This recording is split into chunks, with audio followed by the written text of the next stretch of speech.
I have this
but at the end, you weren't able to win the game. So what'd you tell the team? Yeah, and so I told them we got two choices to make. We can, sit here and point the finger. We can get back to work and just keep getting better. We got 6 games left, and we got every opportunity, to go back and to win every single one of them. But couldn't capitalize on that. I just apologize to our fans. They deserve better. I don't even. I'm kind of at a loss from the offensive side in terms of our execution. Obviously we knew we were going to play both quarterbacks. And like I said, if we were in a rhythm, we're going to keep one in. If we're not in a rhythm, we're going to change it out. And obviously, you know, when you look at the tablet, you know, like, you know, I'm looking at, I'm still seeing missed assignments, and you know, I don't have an explanation why. You know, you know, I feel like we're repping the things we need to be repping.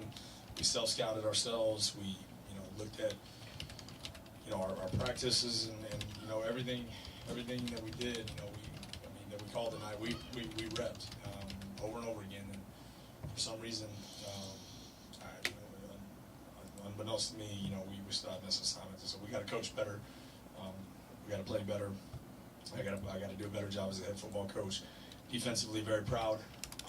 Again, I feel like we started out sluggish, but we picked it back up and held in the field goals. And you know, again, we had the Hail Mary turnover. We had the turnover late. Again, too many for sure. It wasn't, you know, the plague like last week, but at the same time, you know, still had too many. But you know, couldn't sustain drives, couldn't sustain yardage, you know, time of possession was lopsided, and you know, they were able to run the ball, we weren't, and we couldn't execute. But it starts with me, and you know, I really got to look, you know, deep into this program and everything we're doing, and I've got to evaluate everything and everybody. So.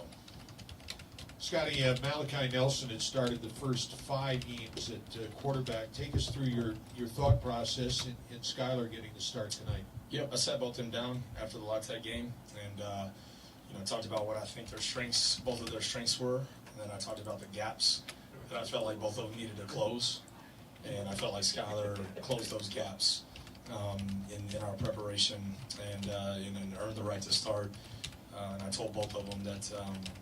You know, that I plan on playing both, and both of them handled it professionally. They handled it, I mean, as good as a situation like that, you know, that you can tonight, you know, and, you know, I think that, you know, but like, you know, Malachi just being the mature professional that he is, you know, handled it elite, and I know that's not easy. I asked both of them to do something that was really hard tonight.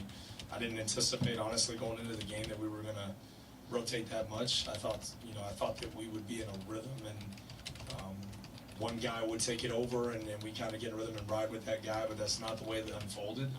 And that was kind of a surprise to me. I thought that, you know, we would start to get in a rhythm a lot earlier. I felt really good about our plan, and, you know, give Liberty credit, they played really hard. And I don't think we really played you know, to our best or best effort. You know, when you look at those two, just physically speaking, I think you could probably debate who the better passer is between the two. At least from my viewpoint, to me, Skylar is the more talented with his legs, and I think we saw that tonight. In fact, I think Skylar's ability to scramble and make things happen with his legs was really the only thing offensively you were able to hang your hat on. No, I actually just told him that in the locker room. I told him, you know, his playmaking ability, his legs. That touchdown run he had, my gosh. I mean, unbelievable. I mean, unbelievable. The kid's effort. I mean, he took a shot on that drive too, and you know, I think that's the toughness and the grit that, you know, that you know, a quarterback needs to play with. And I'm not saying that Malachi hadn't played with that. I'm just saying that that's the toughness and grit that we want our, you know, QBs to play with in general. And he, man, exemplified that and did an unbelievable job with that. And you know, yeah, you're absolutely right. His ability to extend the play, it saved us multiple times. It was a critical 4th down. He scrambled and got us a first down on. And you know, so proud of his fight.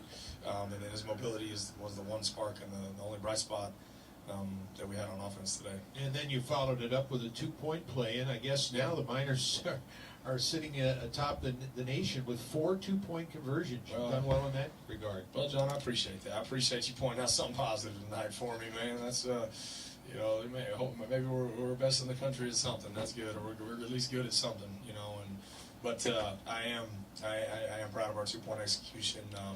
Shea came in and made a great play on that, man, and you know, something we've been kind of waiting to throw out there. And got the opportunity to do it and give our guys credit. We executed, and again, man, when we execute, you know, I mean, we move the ball. It's simple, you know. We move the ball, and we're not. I think I told you this earlier in the week. I certainly did not feel like we had too much in the game plan. I mean, I really got to sit down and evaluate everything, coaching, personnel. I got to evaluate everything because I truly, in my just bones, you know, felt we had this thing narrowed in and I felt so good about the plan. And for us to come out and play the worst offensive game of the year, I got nothing. You know, I gotta sit and watch the tape, and I gotta assess it and figure it out. But I gotta evaluate every player, every coach, everything in this, and everything we're teaching, and making sure that we're all on the same page. Because I don't know where we went wrong tonight. Scotty, hang with us for just a second. We've got to pause 10 seconds for station identification from the Sun Bowl Stadium. Presented by Van Wagner and Bud Light. This is UTEP football. Streaming worldwide through the 600 ESPN El Paso mobile app. 600 ESPN El Paso. Use KROD El Paso, a Town Square media station. Scotty, we got our first look tonight at a young man I know that you're very high on from Midland, running back Elijah McCoy. Yeah, sure did. And again, John, I wish, I wish that the game had played out to where he could have gotten more carries. I did think that he was, as productive as as any of our backs, I guess, tonight. We weren't productive overall, but, he did run really hard, and he's had a great string of weeks in practice. He runs extremely violent, extremely hard, and I think that, he's got a really bright future. I wish we could have seen him more. It's just the time of possession, the 3 and outs, the inability to stay on the field, and then obviously in that fourth quarter we had to get into a throw fest to try to get back in, and we've been in too many of those this year, and couldn't see him enough. But yeah, he's playing really hard and physical. Defensively off to a slow start tonight. You had exactly what you wanted. You had them backed up to the 6-yard line. They got a couple of chunk plays and converted on a couple of fourth downs on that first drive, and then nothing but field goals thereafter. I know it. Yeah, we gave up the one explosive on our sideline, the deep ball there. They looked like they fitted into a whole shot, and then they threw the swing pass to the field. And as us have this year, we've been really stout on third down, and felt like they, at least just off the cuff, it felt like they converted more third downs than what we normally give up. And actually, you'll be surprised to learn they were better on fourth down tonight. Maybe that's what it felt like. They were better on fourth down. They converted more on fourth down than they did on third down. No, I got you. That makes sense. I just felt like the drives extended. You know what I mean? So that's probably that's what I was feeling there. But he started out. You get the long drive. They start on the 6, and ULM drive. That was shocking that they went the length of the field and on our defense. And after that, though, defense held firm, and held into nothing but field goals. And I'm very proud of how the defense settled in and how hard they played. Coach Aaron Price here. Hey, Coach. You go through the modern day football era. Two-headed quarterbacks it's not like old school anymore. Yeah. When you got 2 guys that have very distinct skill sets in this day and age, you can use that to your advantage. And I thought we were close. You put Malachi back in there. He throws 2 phenomenal fade balls. The one hit Kenny. It actually fit. Got in there. It was contested catching it, and it ended up coming down with it. And then the other one to Wandamy, put him right on the money. You just have to have something to get over that hill. You have to have something to go your way. Yeah, 100%, man. And in this day and age, college football, you see. I think that again, I don't like to play 2 quarterbacks. No. That's not something I want to do. But you're absolutely right, though. I do think you need two guys in this day and age, man. Defensive guys are physical, and you always got to have one. But you're absolutely right. When there was a lot of plays we left out there that we got to make. I thought Malachi for sure threw a great ball down the field. We gotta come down with those. We had too many drops again. And again, I got to go back and assess our practice plan and make sure that we're allotting enough time for. I feel like we get a ton of reps throwing and catching, but I really got to go back and assess that and look at that in more detail. And again, I'm going to keep evaluating that, but I feel like guys are pressing, and it's just when you're struggling on offense, I as coach, you can start pressing and start really playing tight, and then you overthink things and you don't make routine plays. And that was something that we had emphasized all week, was just making routine plays, and we didn't make enough of those tonight. Bottom line, 83 plays to 51. and almost twice as much time of possession. That's a hard uphill climb. It's hard. When you again, like I told you, the time possession thing doesn't matter to me unless you're scoring points, and we're not scoring points. Right. And that's the Right. deal. That's the deal. Right. And so it just kills our defense. We didn't sustain drives. Again, I mean, guys, I got to get to the tape, and I'm kind of dumbfounded just because I felt so great about the plan all week. I felt like we had a great plan, and why it was not executed. I feel like there's plays that are there, and again, I got to go back and I got to assess why I wasn't there, and I told our guys, got two choices. We can get better. We can get better, and we keep coming to work, or we can split the bit, and I use last year's team as an example. We were one win, and we had 3 games left, and that team decided to win 2 out of their last 3. And we're not even close to that yet. And I told our guys, like, we can get this thing turned around right now. We got 6 games left, and like I told them, I'm not a dang mathematician, but 6 + 1 is 7, and you go bowling. If you do that, you win 5 out of the last 6. You go bowling, and we get to make that decision. Nobody else. And so we got to come back to work, and we got to work in more detail.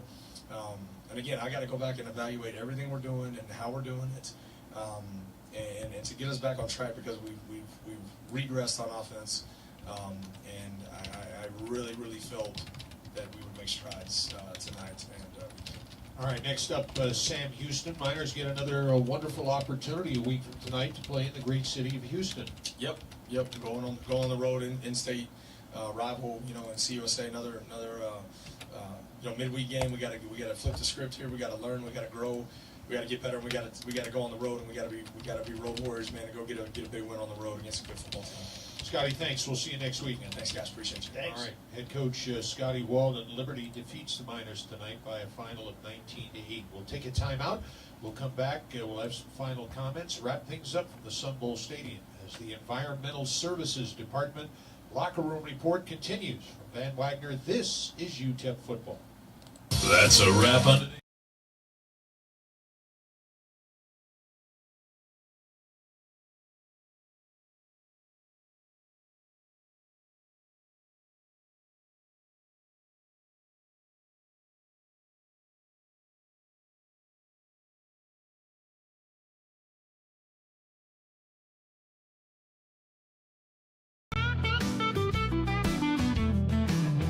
Cruising down the streets of BP, you know where the miners be.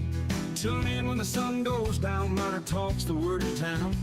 From the Sun Bowl to the lights, we're talking football every night. Win or lose, we're standing tall, El Paso's pride, we've seen it all. MinerTalk, we're keeping it real, every play, every drill. From the field to the mic, we're all in, ready to strike. El Paso nights, the stars so bright. MinerTalk's got the spotlight. Orange and blue, we never stall. Talking miners standing tall. Franklin Mountains in the back, with the miners on the attack. We break it down every snap, with every fan we bridge the gap. The Rio Grande that flows so wide, MinerTalk's our city's pride. From the lows to the heights, we're here for those game nights. MinerTalk, we're keeping it real, every play, every drill. From the field to the mic, we're all in, ready to strike. El Paso nights, the stars so bright. MinerTalk's got the spotlight. Orange and blue, we never stall. Talking miners standing tall.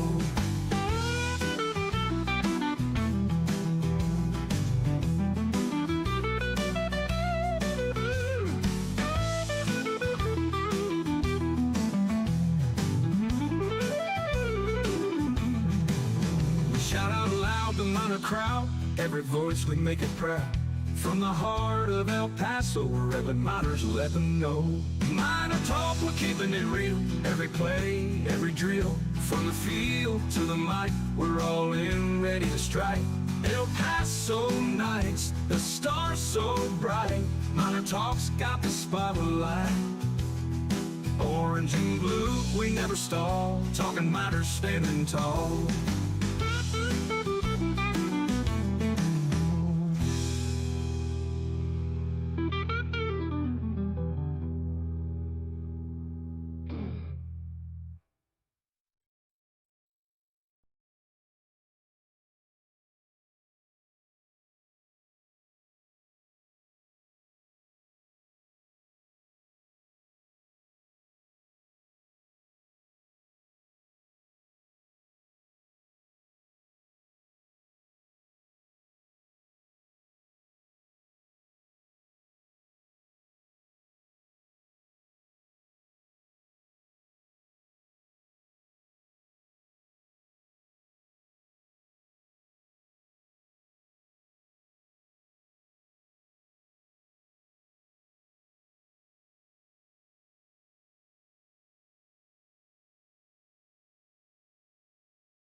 Cruising down the streets of BP, you know where the miners be.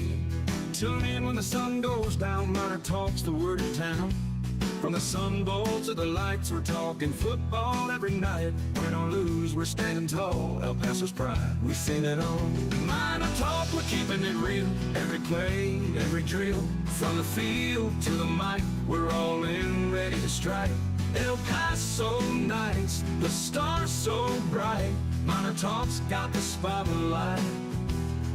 Orange and blue, we never stall. Talking miners standing tall.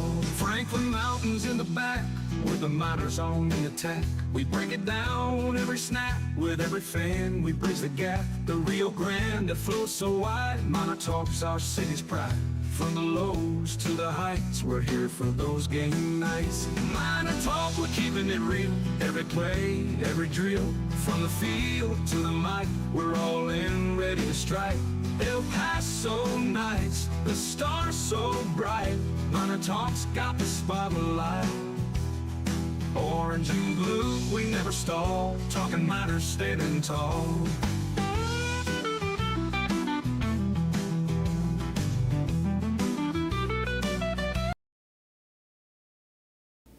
We're presented by Jack in the Box. I'm Adrian Broaddus. He's Sal Montes. You know what? We are here. It is a Wednesday evening. Conference USA weeknight action. Live on Inspo Lens. Live on YouTube. Live on Twitter and X. Again, big shout out to Jack in the Box, our title sponsor here on MinerTalk. Check us out, Jack in the Box, open 24/7, 365, because cravings don't have a curfew with Jack in the Box. Also brought to you in part by Boomy Dental. I'm rocking the El Paso Roots t-shirt right now. Brought to you in part by New Start Homes. 915 Tours. I'm rocking the 915 Tours MinerTalk hat right now. We've given out some of these already. Appreciate all the love for all of our giveaways that we've had as of late, and we are super appreciative of our great friends over at 915 Tours for hopping on board with these hats. Special thanks to Thomas Adams Apparel. You could stand out with Thomas Adams Apparel with hats, polos, hoodies, quarter zips, and more. They help actually create these hats. So big shout out to Thomas Adams Apparel. Check them out online, thomasadamsapparel.com. Paying the bills first, and let's get to UTEP now.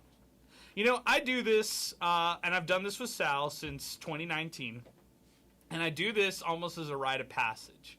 Like, my grandfather played for UTEP.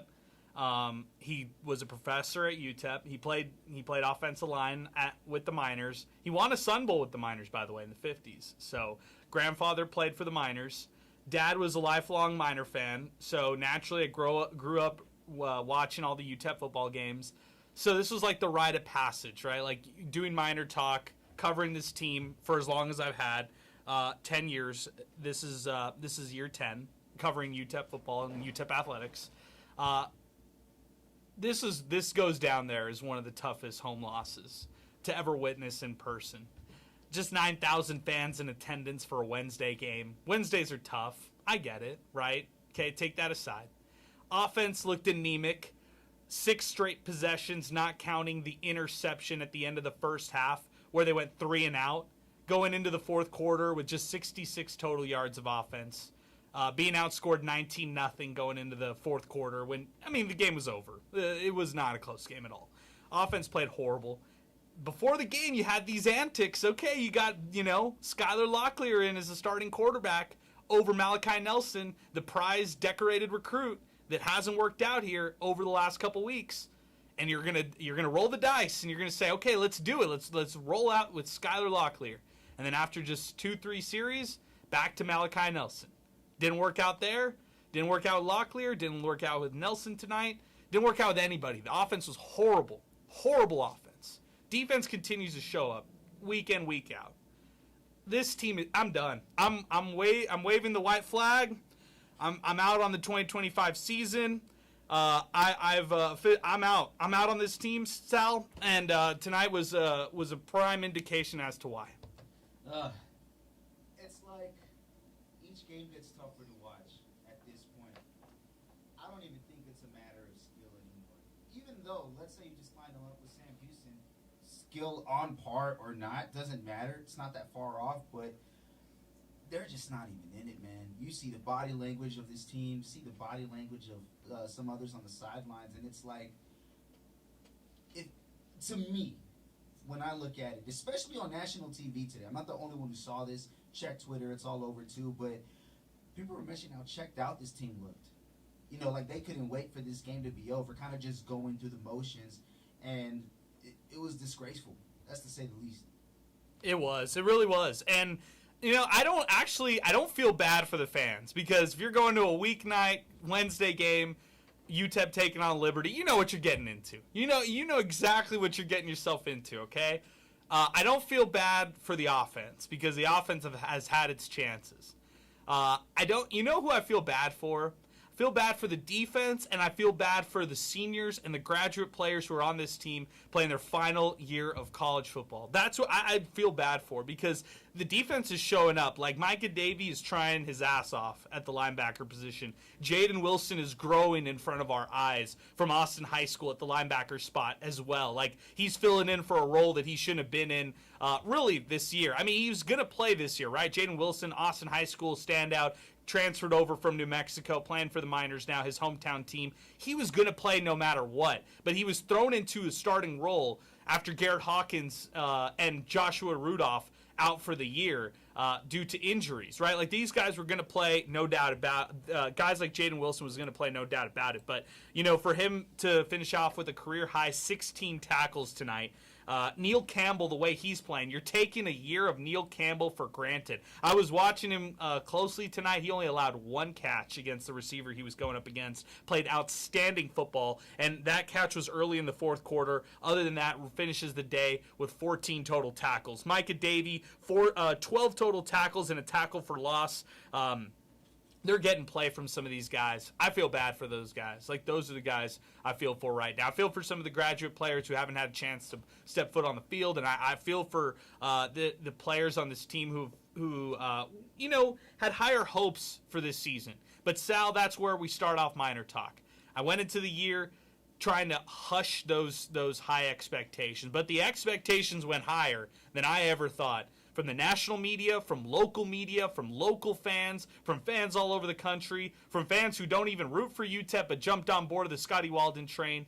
And look at what's going on right now. They are 1-4. They are reeling. They've lost 4 straight. They look bad. Tonight, or last week against La Tech, was a bad offensive output.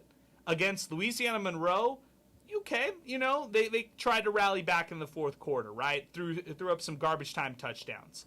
But you can make an argument that over these 3 games, where they had to win at least 2 of these 3 in a home stretch, they have played and regressed. And even head coach Scotty Walden agreed today in the post-game interview with John Teicher. They have regressed offensively. What's next, Sal? What's next with this team? You mentioned he doesn't have any answers or clues as to why some of the things are happening, like missed assignments. It goes deeper than just what's wrong, right? It's kind of like, okay, how do you correct it? What's wrong with what is wrong, so to speak? It's like they're not moving. That's what's wrong. Okay, why are they not moving? There's missed assignments. There's timeouts being called when they shouldn't need to be called. And now you can't afford a situation down the line where you need one of those timeouts anymore because the preparation, if it's not the preparation, it's the lack of execution for simple decisions. Forget plays. Get the right personnel out on the field. And I think that's the big difference. You look across the field, Jamie Chadwell, he was fighting for his job today, and he might be fighting for his job for some of these other Conference USA teams. It's more baffling when you think about how bad Conference USA this year. It's like Conference USA has gotten worse and worse, while UTEP has gotten worse and worse throughout those years. You would think like, hey, competition is kind of, it's diminishing each year. You have a chance, and this season so far, it's like their chances of winning a game are diminishing against that very competition, who is at the extremely bottom tier in Division I college football, or FBS. Maybe top tier, middle of the pack FCS if we want to compare it somewhere, because that's who this league is. Let's be real. There's 2 or 3 original FBS members within the last 10 years, and for what? I mean, I can't even answer that one right there. It's historically bad football, and it's a really bad football conference. Our telephone number, 915-505-6009. I appreciate Chris from Inspo Lens. We are live, YouTube, Twitter, and X. You can watch us right now. Had a couple people like Peter who messaged me on Twitter and X a clip of myself reacting to the post-game interview. Oh, man. Yeah, I think we'll leave those reactions raw and unfiltered, or unedited, I should say. Let's go to the phones, though. Let's just jump into it. Our telephone number, 915-505-6009. Ronnie is going to get us started here on the phone lines as we get going here on the program. Ronnie, good evening. It's Wednesday night. It's past your bedtime. It's past my bedtime. Yet we are here tonight talking UTEP football. Guys, October 8th. Here we are again. 8-month basketball season's a start, and throwing the towel in on the minor. It's like, man, what the hell are we doing, guys? Like, we need to just look in the mirror and really assess athletics at the university as a whole, from leadership all the way down. This is just not a good look, man. Like this is just not a good look. Right, like we knew last year that Skyler wasn't really good enough to take us to that next level, right? So you go and get Malachi. This guy hasn't started or had success anywhere.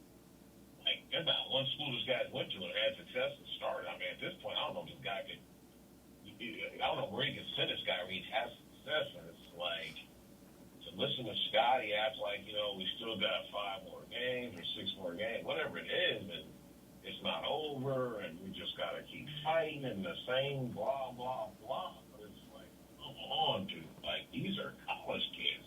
Do you think they believe that? I mean, he had 4 turnovers last week, 2 tonight. I mean, do you really believe that these kids believe that?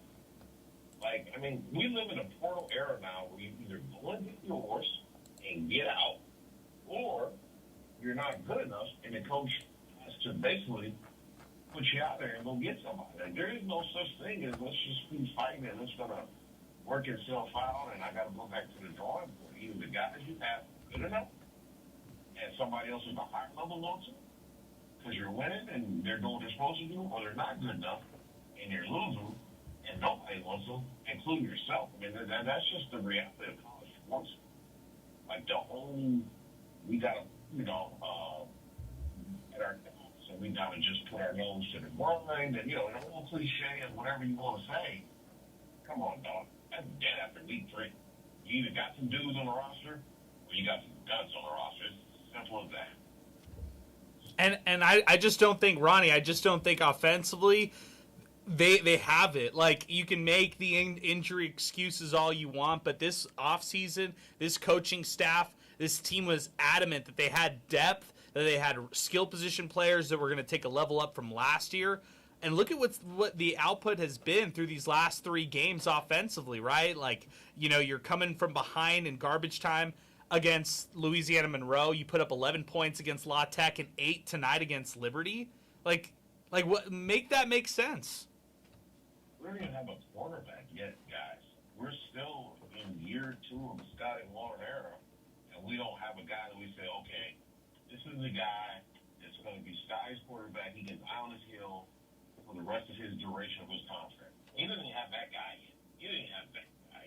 And that, to me, is what's scary, because I know you got to bring all these other pieces together, and that takes time. But, dude, you're going into what will be year 3 next year, which should be the contract extension year. You should at least have your guy in place that's proven to us, proven to you, proven to the fans, that you can say, okay, this is my guy. Whether you extend me, don't extend me, let me go, buy me out, I'm going to die on this hill. He doesn't have a place behind center, and that, to me, is the scariest thing. And I want to be very clear. I have no problem taking my lumps. I thought Scotty was the guy. I was excited about it. I was fully on board with it. But I was wrong. And I'll be the first to admit I was wrong. I was clearly wrong. I would like this coaching staff, I would like this administration to also come out and say they were wrong. And that what he did at Austin Peay is not translating, or maybe the league was too big of a jump. I don't know what the excuse is, but it's not the same here.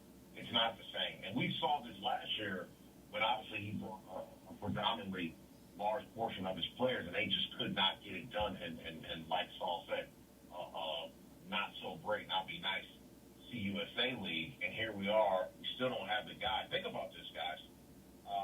I hate to even admit this on the air, but I'm a huge sports fan. I took the minors tonight, so shame on me. But do you know in the 4 CUSA games this week, every single road team is the favorite? But that's how bad this conference is. Every single road team in the 4 CUSA games this week, the road team is the favorite.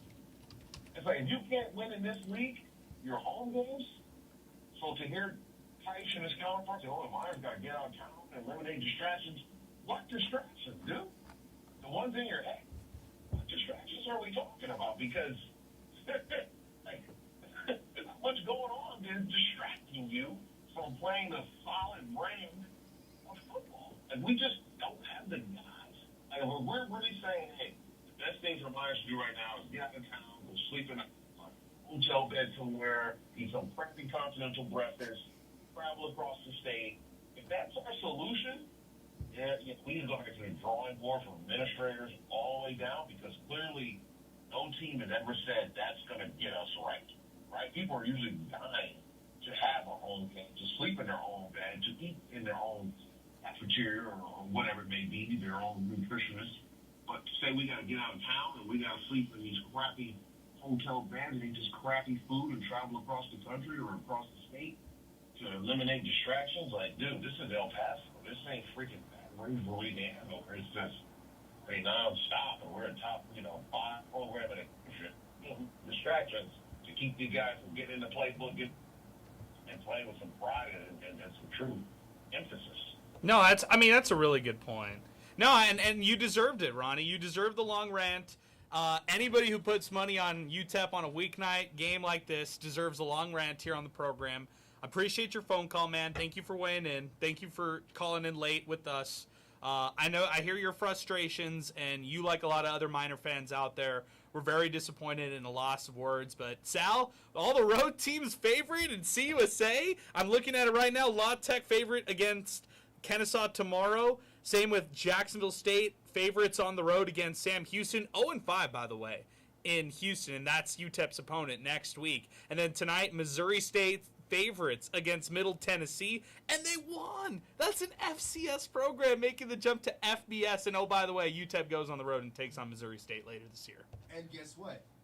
It's going to get even worse, because there's a team that's better than number 1 of the newcomer being Missouri State, that being Delaware. Delaware lost because their kicker can't make a field goal, but they already have if I'm not mistaken, a conference win already. And if they don't, well, I mean, that's what the Miners got to close out the season against on the road as well. This isn't at home, so I don't know, man. I just don't see anything game to game that makes me think that they can overcome their shortcomings. It's like we discover a new flaw game by game, and that's really saddening, man. No, that's a good point. I'm totally with you on that one. 915-505-6009. That's our telephone number. 600 ESPN El Paso, Twitter and X, 600 ESPNElPaso.com. Let's go to George. He's next up with us. George, thank you for joining us late here on the program. George, go ahead. You're on with us here on Miner Talk. Hey, what's up, guys? How are you guys? Be on the show again. This time as a call. Hey, this is George Wahardo, our boy George Wahardo. What's going on? Friend of the program, Arizona's finest right now in Phoenix, former member here with us on Miner Talk, former intern with us at 600 ESPN El Paso. George of the Miner Jungle. Ah, there he is. George of the Miner Jungle. Like a jungle. No, guys, I really just want to echo a lot of what Ronnie said, but I'm kind of going to dig into the stats here. I mean, what a horrible game. We touched on the offense. There was at one point 5 straight 3-and-outs where they ran 18 plays for 20 yards. You guys do the math about how many yards they're averaging per play there. I mean, just completely stagnant. It's a dead offense. For the reason that you said, they're missing assignments. You know, they're not securing blocks, right? They can't seemingly run routes properly either, and so it's just tough. It's the biggest letdown, I think, considering what you guys said about the defense, the seniors, and everything that we've got going on at UTEP, right? All the dynamics there, and Walden's supposed to be an offensive god, right? He's supposed to get this thing rolling. And he just hasn't. In a year and a half here in what now we're at 18 games now under Walden. He just hasn't. 4 wins. And you can argue that every single one, maybe not that Texas game, every single one of these wins on this, every single one of, these games on the schedule were winnable. And they're 1-5. Just totally discombobulated offense. And yeah, I think that there's more to it here. There's some fundamental institutional problems that go all the way up to President Wilson. Sorry if I'm dropping her name, but I think they got to look in the mirror. President Wilson and Athletic Director Jim Center got to take a long look in the mirror and see if they have any integrity to hold themselves accountable for this disaster that has become UTEP sports across the board, but particularly in football. No doubt. I'm not going to rant as long as Rodney did. I really respect that. I pretty much agree with everything he said. But going 5 straight 3-and-outs with 20 yards is just simply not good enough in this Conference USA conference.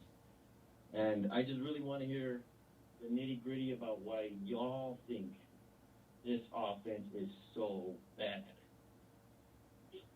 Hey, man, I appreciate your phone call, George. As always, it's great to hear your voice. We got to give you our hotline number so you can just call the hotline whenever you want, and then join us at any point here on Miner Talk. But appreciate you in a big way, George Wahardo, joining us on the program. And Sal, he asks us, well, what's the real problem with UTEP's offense? What's the real reason? And at the end of this one, head coach Scotty Walden was dumbfounded. He was like, I have no words. I thought we had a great game plan in place, and we had a lot of missed assignments, lack of execution.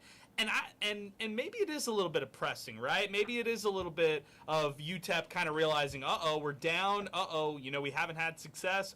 We got to, put together some offense in order to have some kind of success. And felt like they blinked, and it was the second quarter, and they were down 10-0, and it felt like they blinked, and it was the end of the third quarter, and they were down 19-0. But it's inexcusable for an offense not to score points, to put up more yards, to have that many 3-and-outs like they did in this game. I would say this: it's a bit of the play calling that's just not conducive to the personnel that's out there, and then on the other side, it's a mental thing. Whatever you want to say, if it's a hurdle that they're trying to endure right now while they're flip flopping quarterbacks and not having continuity there, or if it's just the offense kind of having that pressing mentality and getting so stressed, so worried, so anxious that they get tight in these big moments and can't execute. Ah, man, it's like an onion. The more you peel back, it's like the juicier it gets. So I think off top, I'll name a couple things because there's so much wrong with it. But number one, lack of execution, right? Guys not being in position in the first place, incorrect personnel. And now that's one part. Now let's just say they are, mentally prepared or they're doing their job there. Now it goes to the next question: is ethic? Is that work ethic going to be there? It's not there right now. Don't see it. Now let's say the work ethic is there. The other team can work just as hard as you, but are you as talented as them, or are they more talented than you? So I think it comes down to lacks of execution is because the guys are not prepared when they get out there. There's too much going on. And when they are finally able to get a playoff, the other team's already there.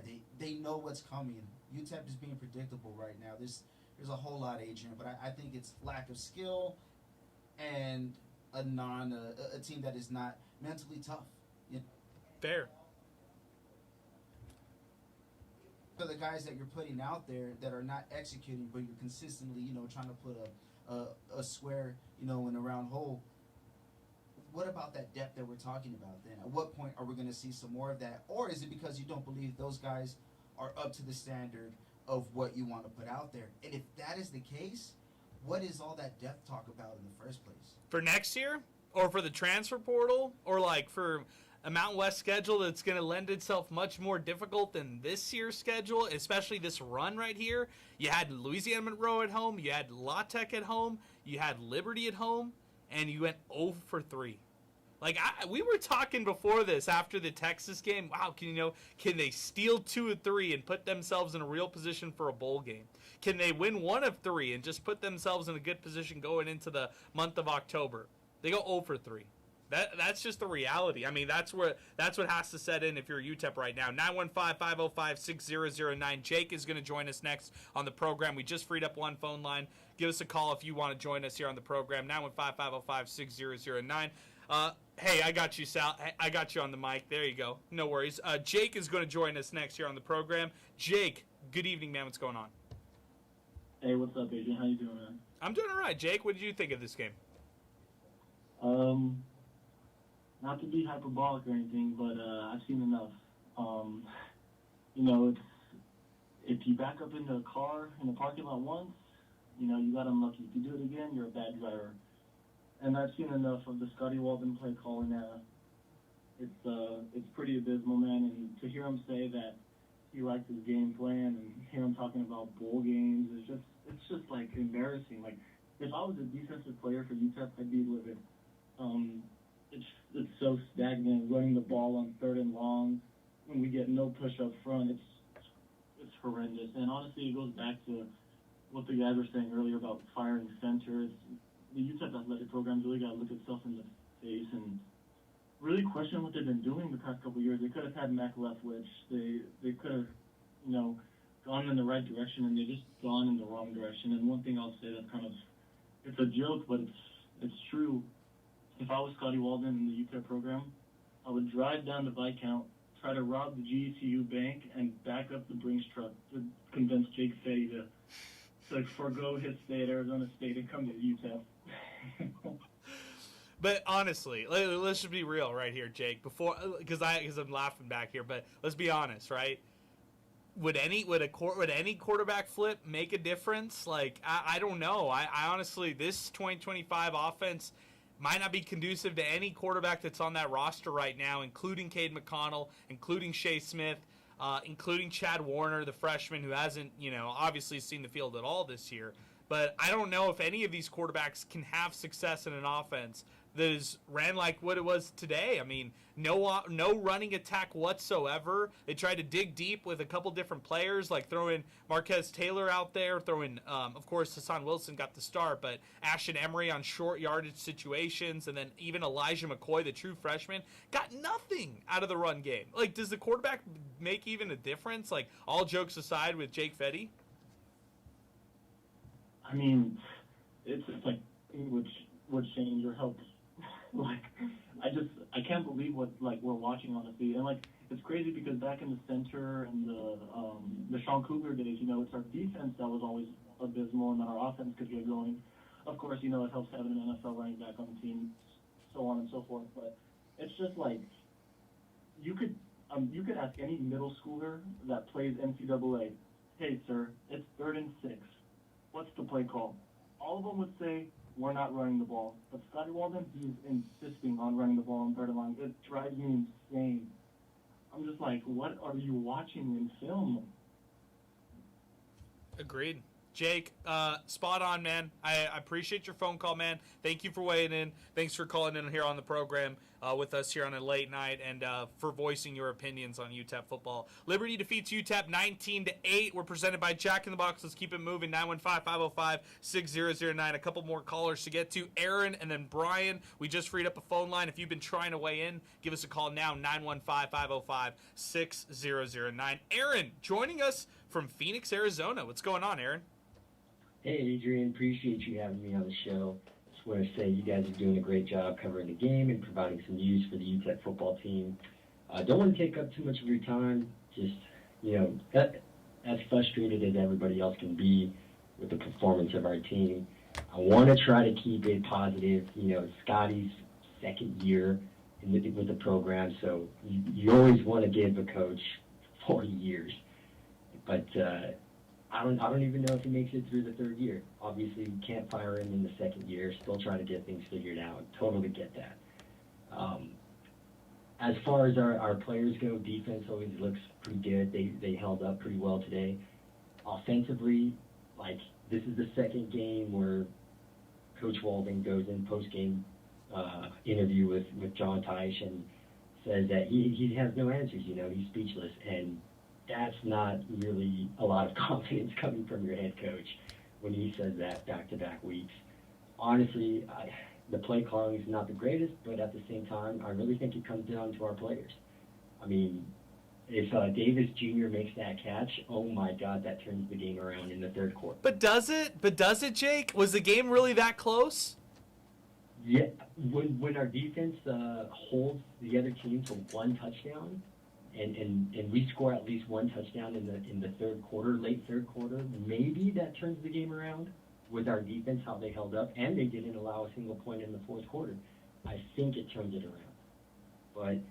But what? But then what? It's a close game, just like quote unquote a close game, like these Louisiana Monroe La Tech finishes, and then they're proud of their fight at the end of the game. Like something's like it's got to be wins or losses to me, Aaron. That's the only way I'm judging them. No, absolutely. It does come down to wins and losses. I just don't think we have the talent right now. To be fair, call it what it is. Nelson doesn't look good. Locklear, he has some bright spots here and there, but overall, our offensive line couldn't provide any time for our quarterback to make a read or make a throw. Obviously, couldn't run the football. And then receiving, if Odom doesn't make that one-handed grab, I mean, that we probably don't score a touchdown tonight. I think that, like the previous caller said, I think it goes from the administration and above. I think Jim Center needs to be looked at for his hiring decisions. I just, again, try to keep it positive, and I know we're talking football here. I just want to give a quick shout-out to our volleyball team, who's receiving some votes nationally, so not all bad at UTEP, but yeah, as far as football goes, not looking good. Good job, Aaron. Appreciate your phone call. Shout out UTEP volleyball, Sal. 25th in RPI so far, receiving votes in the top 25. And, yeah, definitely the talk of the town when it comes to UTEP athletics. Shout out to that volleyball squad. Oh, for sure. And on Sports Talk today, they had Ben Wallace, the UTEP volleyball coach, and just down the road from us, another amazing volleyball coach in Mike Jordan. So it's funny. If you talk about Eastern Conference basketball in the NBA. Hey, Ben Wallace and Mike Jordan are going to be in El Paso, and they're going to be in Las Cruces. What? No way. Oh, but wait, you got to wait 20 years, and it's volleyball. There you go. I love it. I love it. Ben Wallace, Mike Jordan, and it's volleyball. I love it. Good stuff, Sal. I like that creativity right there. Chris, the reason why I just got an email from our tech guy, and we've actually had some issues at the station. So if you had something drop, I don't think we're going to have anything else drop after that. But, yeah, we just got an email company-wide that we had a little internet issue. So appreciate you, Chris. Thank you for continuing here on the program with us here. We are live YouTube. We are live in Spolens. We are live here on Twitter and X here as we continue. 915-505-6009, our telephone number. Brian's next up with us. Brian, good evening, man. Liberty defeats UTEP 19-8. Give me your thoughts. Hey, Andy, how are you and the crew doing?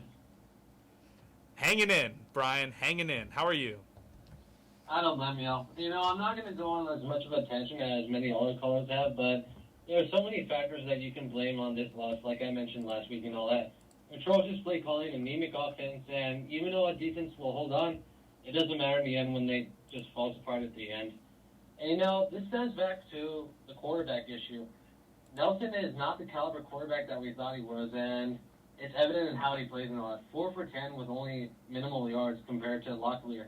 And even Locklear's not the level of Division I quarterback that we would need and all that. Think of the good UTEP teams we had, like when we had Jameel Showers, Gavin Hardison, and Calvin Brownholtz. Those weren't bad teams. But when you had inconsistent quarterback mix, you had teams like 2017 and 2018 UTEP. And overall, it was just quite bad, to say the least. And this is something I'm going to mention to Sal. I spent over $50 today on parking and on concessions, and dude, it's really unaffordable for a lot of us. And many of my fellow students were complaining about, which we shouldn't be taking blame because we decided to come on Wednesday after all. But it's just really disappointing that for us younger students, we want to see a good product, but yet it hasn't really shown up. Shout out to volleyball, Pack Out Club Memorial. They're doing great, but I don't know what else to tell you, Adrian. Just pure disappointment at this point. Wow, $50, parking and concessions. Woof. That was the biggest takeaway I had from that call, Sal. You know what? I'm glad you brought up the parking and stuff, and as far as spending money, like that's a lot of money. But also too, we're saying this because the team is 1-5. So let's just say let's flip it around 5-1. Hey, you spent $50 in consent. You feel a little bit better. However, it's still an amount that you got to spend. But I do want to correct something that I mentioned on the previous MinerTalk, and I was saying they got to do something about these tickets. I got to give them credit, man. They slashed the prices in half for this game. Who cares how the game went? We were talking about that last week, and I was complaining specifically about it, and they did it. So props to them at least. Keith from Winnipeg is joining us next. We have not talked to Keith from Winnipeg in maybe a year, but he is back. He is back, and he's back with a vengeance. He's here on MinerTalk with us. We're presented by Jack in the Box.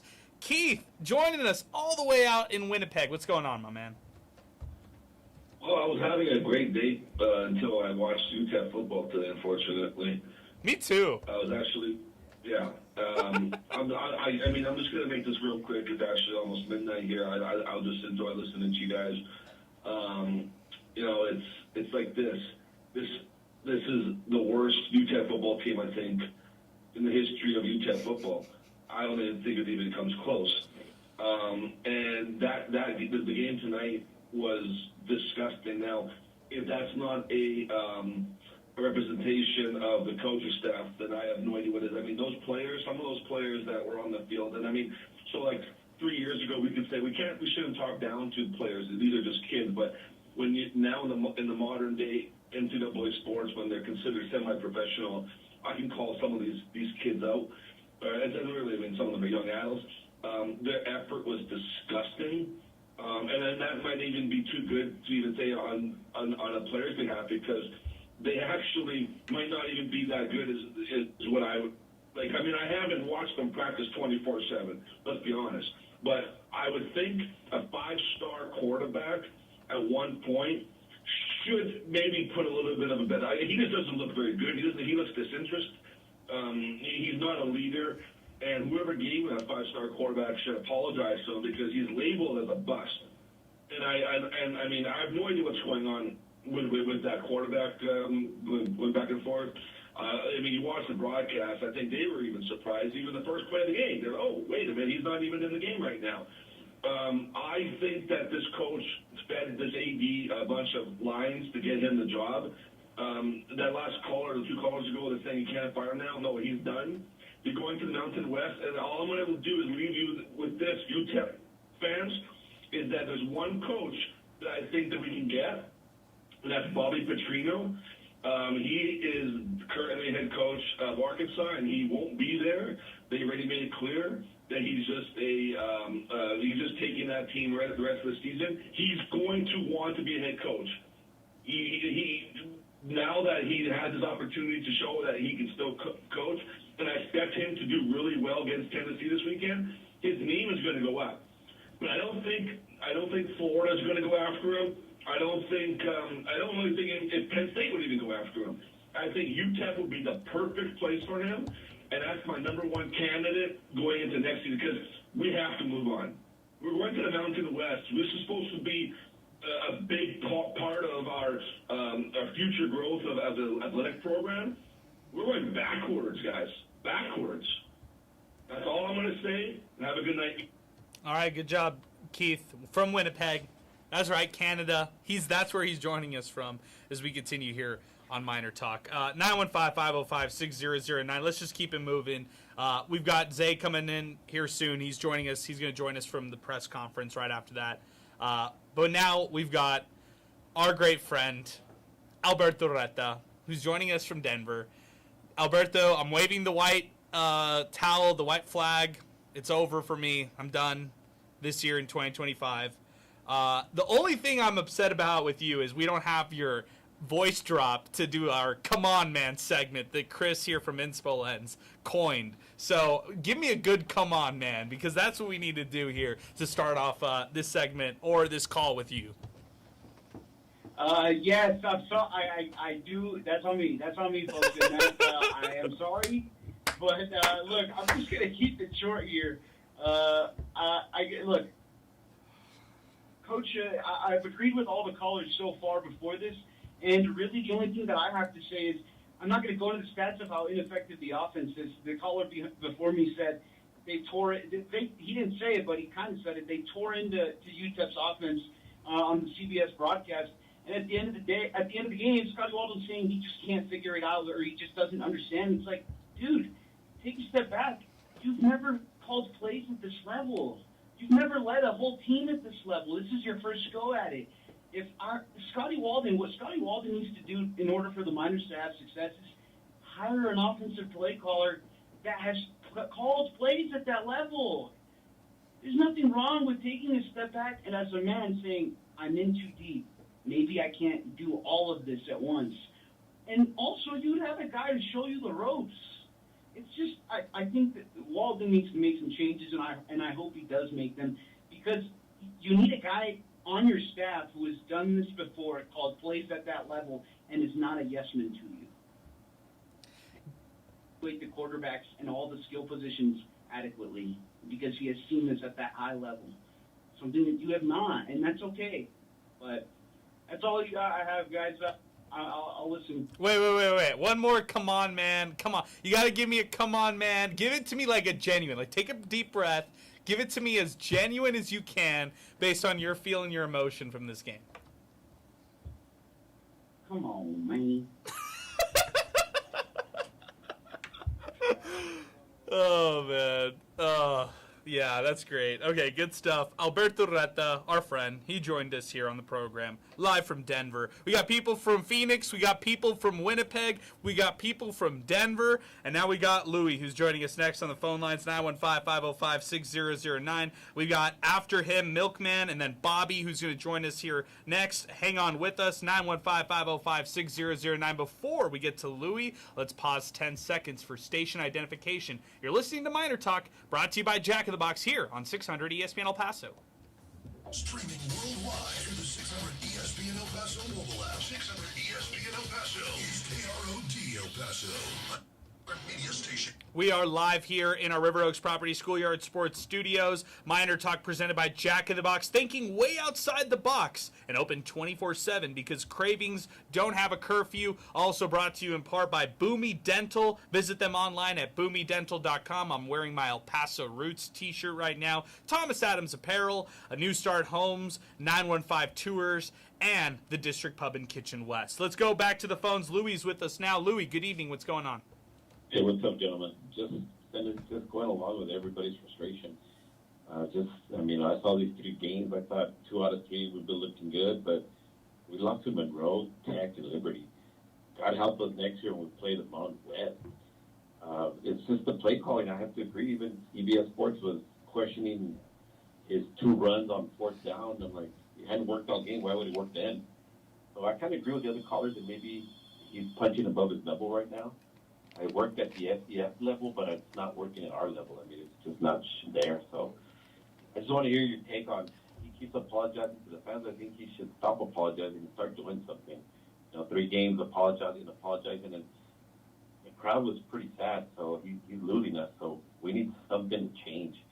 It needs to change fast. And what's that saying? When you have 2 quarterbacks, you really don't have any. So I think we need to recruit a quarterback for next year. So that's just my take. And hopefully we win a couple games going forward, especially the Aggie games. So have a good night, gentlemen. Have a good night, Louis. Yeah, appreciate your phone call, man. Thank you for weighing in. Thank you for your thoughts and your comments here on the program with us. I will say this as far as UTEP goes, and as far as his question as to apologizing to fans and stuff like that. I think there is a genuine part of Walden that truly wants this to work and truly thinks El Paso special. And I'll give him a ton of credit. There's a lot of things that people are going to bring up tonight that are shortcomings of head coach Scotty Walden, right? I'll give him credit that he's a hell of a recruiter.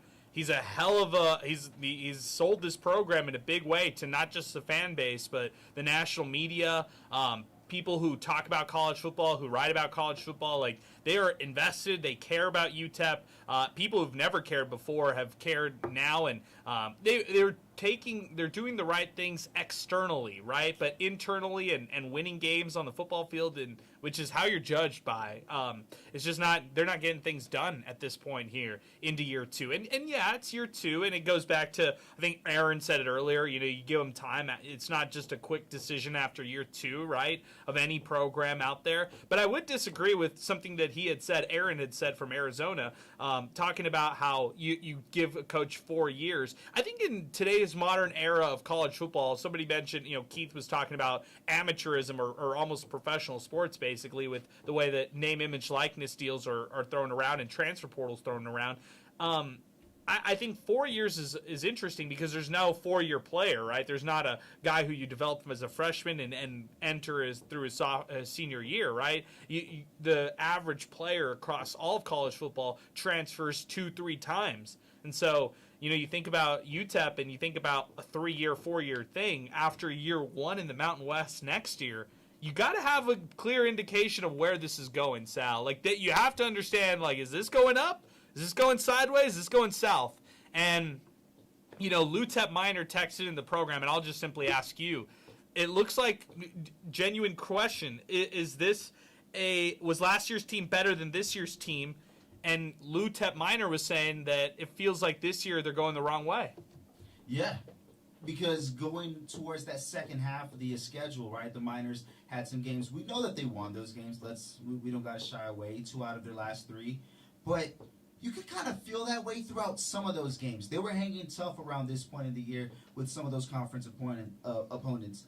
They're not even in the same classroom as some of these other guys when it comes to football out there on the field. So you don't get that feeling at all. I have not seen anything these last couple of weeks that would make me believe that they could win a game going forward in the worst conference USA that has been in the last, 20 years or so. And we're talking about some good teams and some really bad teams throughout its tenure with UTEP in it. And this is the lowest of the low. So I don't feel confident about them winning the game the rest of the way because 2 of the teams that I had, first of all, I'm already super dead on my prediction. I'm super wrong on it. But towards the end of the year, I really believe that they could get Missouri State and they could get Delaware. I don't even think they can get them anymore. I don't think so either. I mean, road games, like road UTEP on the road. Period. No. It's at home where you win games. It's protecting the Sun Bowl where you win these games, and then you try to win 1 or 2 on the road. Maybe. I don't care what team you're playing on the road. Like next week, Sam Houston. All right. They should win that game. As bad as UTEP has been this year, 0-5 Sam Houston, Miners should win that game. I still have a higher standard for UTEP. But like you said, Sal, maybe not. Maybe they don't win another game. Maybe the way that this season is going is totally sideways and maybe south compared to what we thought initially. Like I thought 4 wins. Maybe I'm totally off. Maybe we're talking 2 or 3 when it's all said and done, and that would be awful for UTEP. That would be taking a step back instead of taking a step forward after year 1 and going 3-9. Head coach Scotty Walton right now is 4-14 as a head coach here at UTEP, and that just is what it is. You are what your record is right there, and that is, right now just not a winning team with what we're seeing in year 2. And in this day and age, those wins gotta come a lot quicker. And I was really thinking about it when you guys had mentioned like a 4-year period. And you're right, we've seen coaches say goodbye to the game that they've loved coaching for the last decade, 2 decades. And obviously the level is different, but this is why Nick Saban didn't want to even be a coach anymore. How long could he develop a player for if he were still a coach today? He doesn't get that same type of time with the player to kind of, like Bill Belichick, right? Like squeeze all the water out of the towel that you can. That's what they try to do. And you go from a respectable 3 to 4 years, and let's say 3 because players would go to the pros, but that's dropped to 1.5 because some guys could be there 1 year, maybe 2 years, but then they're gone after that. So it's a lot different now. That time frame has to be a lot shorter for UTEP if they expect to find themselves competing with other coaches who can do what they want to do because they're fed up with their situation. Let's take a break. We got Zay in the house. He's here. Taking a break right now. First one of the program. We've got full phone lines. A lot of comments to get to. 915-505-6009. We've got Milkman, Bobby, Sidelines Kevin, Alan joining us. Stay with us. All of you guys hang on with us on the lines. We're going to take a timeout right now. When we come back, more of Miner Talk live on Inspo Lens via YouTube, Twitter, and X, and then live here 600 ESPN El Paso. Taking a timeout right now. When we come back, more of Miner Talk presented by Jack in the Box here on 600 ESPN El Paso.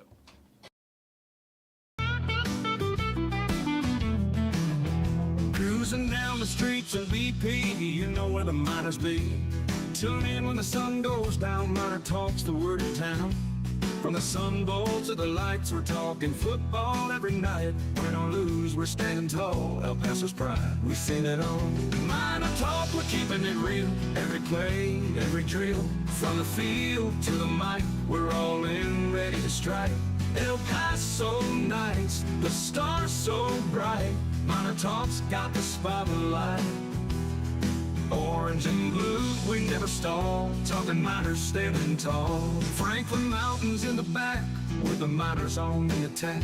We break it down every snap. With every fan, we bridge the gap. The Rio Grande that flows so wide. Miner Talk's our city's pride. From the lows to the heights, we're here for those game nights. Miner Talk, we're keeping it real. Every play, every drill, from the field to the mic, we're all in, ready to strike. El Paso nights, the stars so bright. Miner Talk's got the spotlight.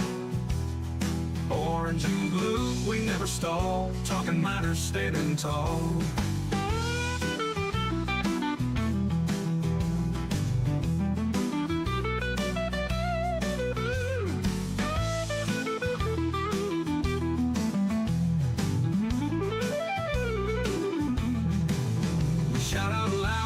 Crowd, every voice we make it proud.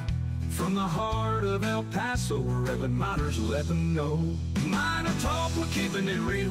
Every play, every drill, from the field to the mic, we're all in, ready to strike. El Paso nights, the stars so bright. Miner Talk's got the spotlight. Orange and blue, we never stall. Talking Miners standing tall.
streets and BP, you know where the Miners be.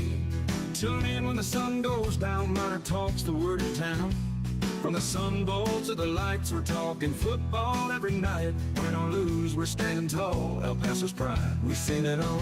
Miner Talk, we're keeping it real. Every play, every drill. From the field to the mic, we're all in, ready to strike.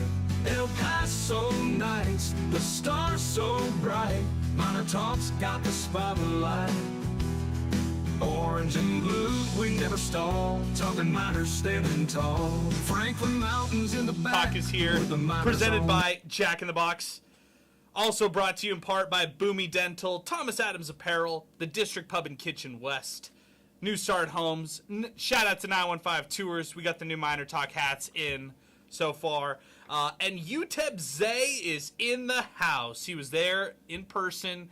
He got to witness the Liberty 19-8 win against the Miners. We've got full phone lines. We've got Kevin from Sidelines standing by next with us.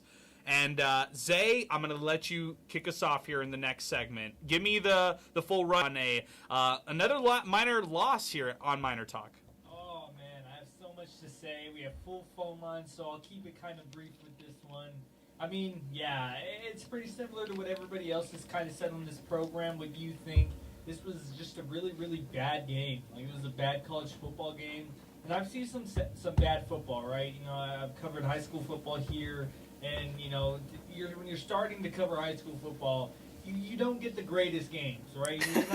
They haven't lent me some game of the week. So I've seen some bad football. But man, there were moments and spurts throughout this game where I was just like, what are we watching here, man? It was so hard to watch this offense kind of move. I know on the broadcast they were coming up with creative terms to call this offense bad, but they didn't really flat out say it. This offense was bad today, and there's no doubt about it. I mean, another game where they can't get the run game going.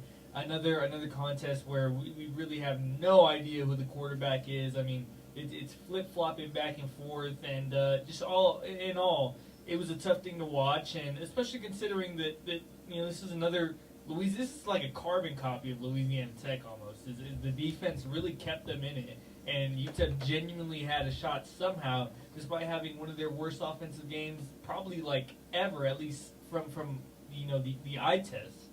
I would just say, like, week to week, it's just regressed, right, offensively. Like, Louisiana Monroe is bad. La Tech was worse, and somehow Liberty tops all of that, being the worst of them all offensively in this output. 8 points? Finishing a game with 8 points? I almost rather you get blanked like nothing and score nothing. And, let's just go back to the phones. I got so many thoughts. We could dive into this one and dissect it until we're blue in the face, but I want to hear from more of our callers out there. We got full phone lines, 915-505-6009. Kevin from Sidelines UTEP is joining us next on the phone lines. Kevin, you were there. You got to witness this one. Liberty defeats UTEP 19-8. It's such a weird score. I can't even get the score right. Give me your thoughts initially after this one. Adrian, in 20-plus years of supporting UTEP football, this has to be top 5, one of the worst losses I've ever witnessed. Like, hands down. Like, 66 yards through 3 quarters, Adrian. Was I watching the 2002 Gary Nord final season, UTEP? Like, I was getting flashbacks as a 6-year-old while in that press box, Adrian. I was like, oh, my God, no way. Like, I'm going back in time, and I'm witnessing one of the worst offenses in college football, Adrian. Like, are you serious? Are you serious? And someone who's, like, kind of been neutral, you know me, Adrian. You guys know me. I'm very neutral for the most part. It's hard to be neutral for this game. It was just flat out just sucked. Like, offensively, just wasn't there at all. The defense, again, it's the same story, just different day. Offense doesn't show up, and the defense just holds their ground the whole game. And I'm kind of lost for words because it's week 7, and the offense just has no identity. You know, we kind of saw a little bit of that identity in the Utah State game. We saw a little bit in the UC Martin game, a little bit in the Texas game, I guess, too. But they just regressed. Like, what happened from this week 1 team up until now? Like, what is going on with this team? Did they peak at Texas? We peaked over an admirable loss? Really? Oh, I hate to say it. I think you're right, Adrian. No way. Like, we were all talking about this team going to a bowl game. And, I mean, Coach Walton's still talking about going to a bowl game in this post-game conference. I don't know why. At this point, you're just trying to salvage the season. Am I right? Not trying to lose the locker room any more than it currently is. I mean, to say that this thing can get turned around and that they can win 5 of their last 6 to get to a bowl game, like really? Wait, really? Wait, did you watch the last 4 games? The last 3 games? I get you have to say certain stuff, when you're talking to the media, as a Division I head coach. I get that part. But you got to be realistic, too, when you're talking to reporters, when you're talking in your post-game show. This team is just trying to salvage it. They're just trying to salvage this season. Man, I can't believe I picked them to win 5 games because it's probably not going to happen. Let me bring this up. UTEP has, two games in the East Coast this year. They have, Kennesaw in Atlanta, and they have Delaware. UTEP is 2-26-1 in the East Coast. 2-26-1. Do you actually think they could beat Delaware? Delaware, the newcomer, the league that's just taking the Conference USA by storm? Man, I'm just lost for words, guys. I appreciate it, Kevin. I appreciate it, Sidelines. I feel the same way. I feel pretty similar to what you were saying right there. Let's keep it moving. I appreciate your phone call, Kevin, as always. 915-505-6009, our telephone number. Back to the phone lines we go. Milkman is next. He's patiently waited for a while for this phone call, so I'm going to give him all the time that he wants here on this phone call. 915-505-6009, our telephone number. Live on Inspo Lens, YouTube, Twitter, and X. Live on 600 ESPN El Paso, of course. Milkman, you have the floor. Well, yeah, I don't know if this call deserves that build-up, but I know I'm calling a radio show, so I should have some amazing take on this or something. But I got to tell you, I'm speechless. I got nothing. I don't. If somebody can explain to me how an offense can get consistently, in consecutive weeks, get worse. I don't quite understand. Wow. I mean, just from playing the game, you should get better, right? I mean, I don't. I mean, I got nothing, man. I don't understand. I can't tell you where to fix it because I don't even know. I don't even know what I'm looking at. You know what I mean? I'm absolutely blown away, and I don't care how down people were on, the possibilities of how good the Miners would be this year. I don't think anybody having a 1-inch spot. Fair. I mean, I understand not being too optimistic and that stuff, but really 1-inch spot? And at this point, really? I mean, holy cow! Guys, give me something. I don't know, man. I don't know what I'm looking at when I'm watching the offense. I don't even know what I'm seeing. It's unbelievable. Like I said, I wish I had some great take on this, but I'm blown away, and not in a good way. I hear you. Milkman, I hear you. You sound distraught. You sound disgusted. You sound at a loss for words. And I totally understand with what you're saying right there, Milkman. I don't really know what to say from an offensive perspective and where they're at. Defense has shown up. It's just the offense has been as bad as it could get over the last 3 weeks. Appreciate your phone call as always, Milkman. Thank you for weighing in. We've got a bunch of phone calls to get to. 915-505-6009. 600 ESPN El Paso, Twitter next. 600 ESPNElPaso.com. Back to the hotline we go. It's Mondo the Monster Medina from EP Sports Network. Burros Miners, bro.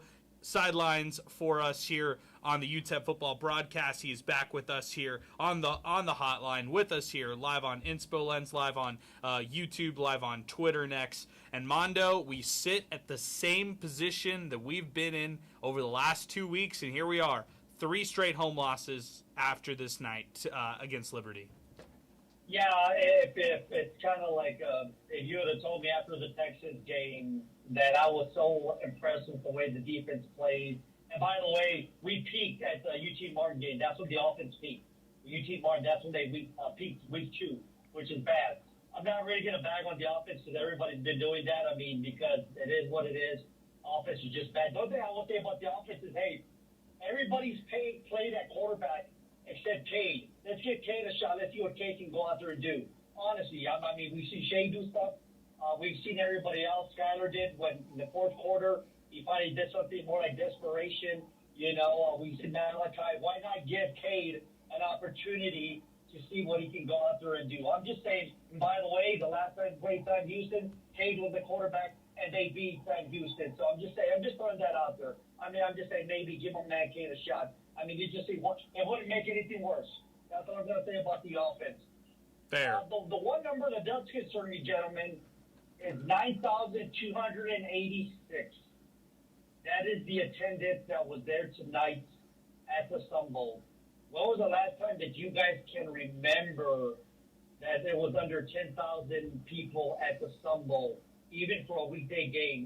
Did you remember that? Yeah, I had to do some digging on this one. I had to do some digging, Mondo, because I had no clue, and I was thinking, wait a second, is this number right? 9,000? Like I had to do a double take. I had to do a triple take. I was really, really surprised that was the number, even if it was a weeknight game, right? Like weeknight game aside, Saturday game aside, no question. They had 9,690 fans in attendance when they were 1-11 against Middle Tennessee in 2018. So I guess it hasn't been that long ago, but also it still stings, right? Like that was also a tough season where they had to snap a long losing streak that dated back to 2017. The losing streak was not snapped against FCS Northern Arizona that year in 2018. They ended up snapping that losing streak against Rice on the road, and that was a horrible Rice team, if anybody remembers that one. And that UTEP team finished off 1-11.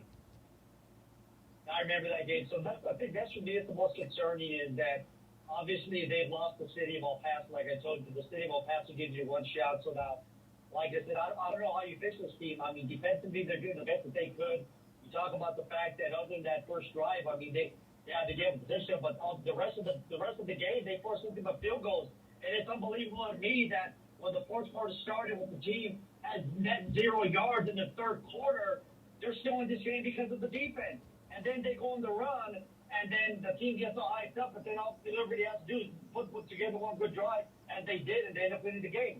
You're not going to win that many games when you really don't try until the fourth quarter. It is what it is. It's just the offensive line, they had a very bad night, and like I said, I'm still kind of blown away the fact that after the Texans game, because we were there, we're impressed with the defense that they would have lost the last 3 games after that in a row, especially all those 3 games at the Sun Bowl. We would have said there's no way, but I mean, yes way, as the quote out Wayne's World, yes way it happened. So I mean, I just kind of like how Coach Broaddus said, I'm dumbfounded because of how this team has played the last 3 home games at the Sun Bowl, and I don't know how you fix them, man. I really don't. I mean, I'm at a loss too. I'm dumbfounded as well, just like Walden was, just like you are, Mondo. I'm at a loss because I didn't think it could go even lower than what happened last week, and we saw an even lower point this week. And let me go back to the Cade situation. I mean, like I said, we saw that Skyler brought something different, but like unless they change the play calling, because obviously they want to establish the run, and they're not able to establish the run, and obviously Skyler does a tremendous job with his legs. I think he's better than Malachi. I'm just saying, I mean, you're going to throw in Shea Smith. We've seen him do some stuff. Cade's the one quarterback that's also been in the system for the last 3 years or 2 years there. Obviously, Skyler's got the most experience in him. But I'm being honest. Let's see what Cade can do. I mean, maybe there's a spark there. I don't know. I mean, because honestly, the offense needs some type of spark. You know, and right now they're not getting it. They're trying to establish the run, and obviously that's going to happen. I heard they were criticized on the CBS Sports National broadcast. So, I mean, they got to take a hard look at themselves. But it's just frustrating as a UTEP fan. But the one thing that I do love about your show and the fact that you have the phones all lit up is that the city of El Paso still cares. If nobody, I'd be more concerned if nobody was calling into your show to talk to you guys. Because I mean, nobody cares. But the fact that you got full lines, you got people like my man Milkman, and by the way, Kevin from Sideline, you can keep your shirt. You're going to give it to me if you think would have won. So I'm sad about that. But nonetheless, I'm just like the fact that you got all these people calling. I mean, the city of El Paso still cares about UTEP, but the general sports fan I mean, that's under 10,000. I mean, that's the big concern I have for and the fact that they're not going to play back in the Sun Bowl until almost a month from now, November the 7th. I mean, they're going to have to do a lot of winning, and I really don't know. They got to put it together. I don't know if they can. I don't know if they can either. Mondo, safe travels next Wednesday at Houston in Houston, I should say, against Sam Houston. Appreciate you as always. Budos Miners, bro.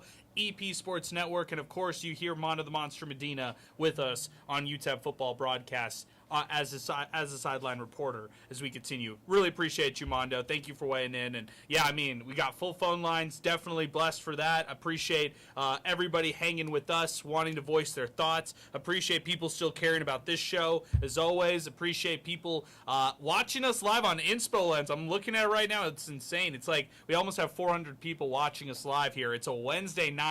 11:30 here Mountain Standard Time, basically, and we've got that many people who care. So Mondo's right. I mean, people wouldn't be chiming in and all of that if they didn't care. So back to the phones we go.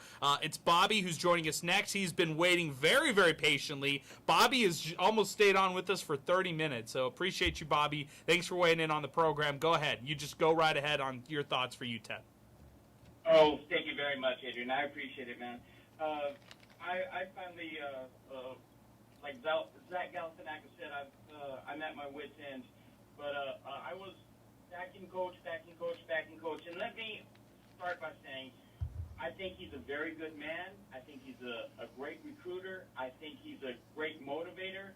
He does everything coaching the right way, except for calling plays. There's no way they're firing him. He's under contract, so they're not going to, we need a new coach.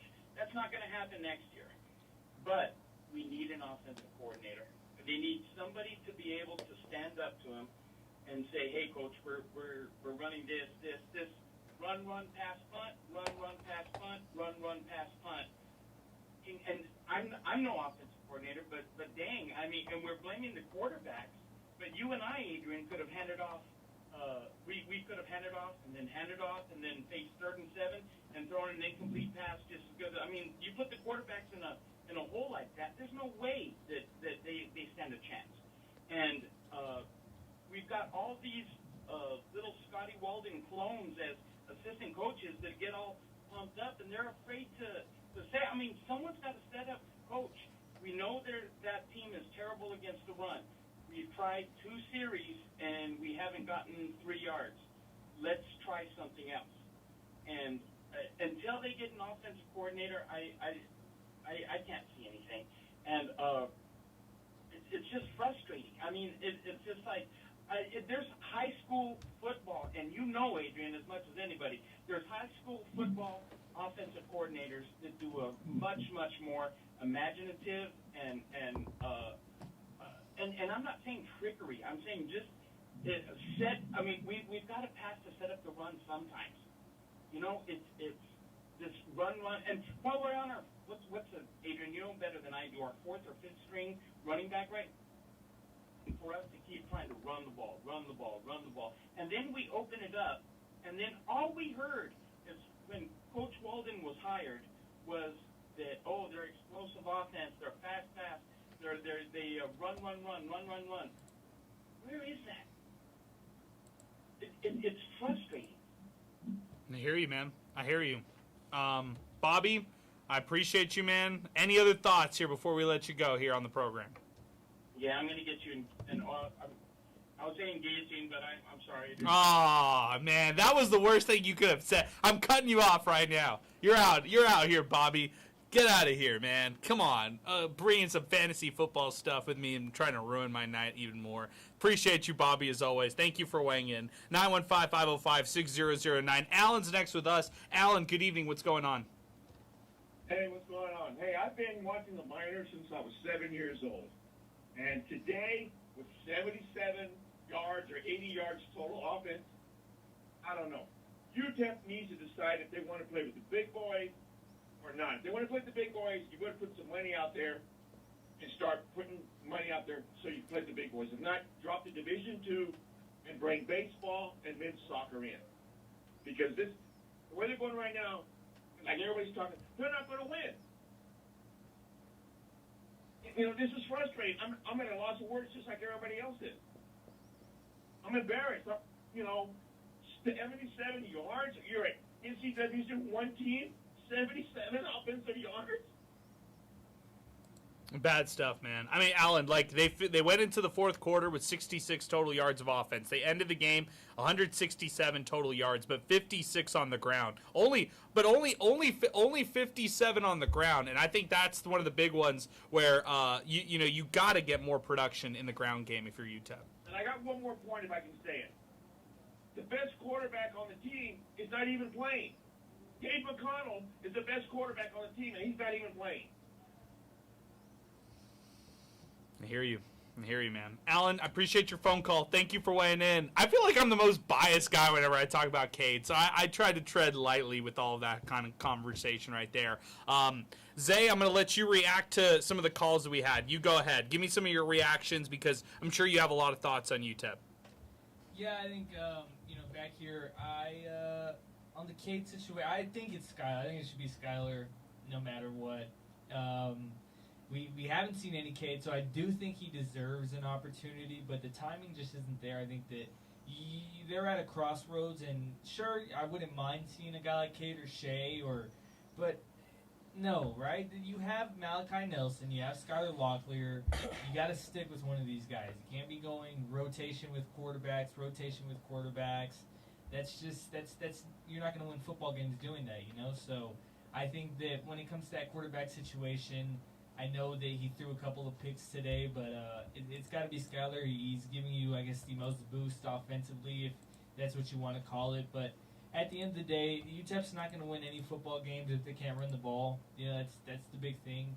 And I think the defense played a really, really good football game, but they also did start kind of slow, and that definitely doesn't do an already bad offense any favors, having to play from behind. From the start of the game, this is the second straight week that the defense has allowed a touchdown on the opening drive to the opposing team, and that's just that doesn't spell well, especially when you know that your offense is awful.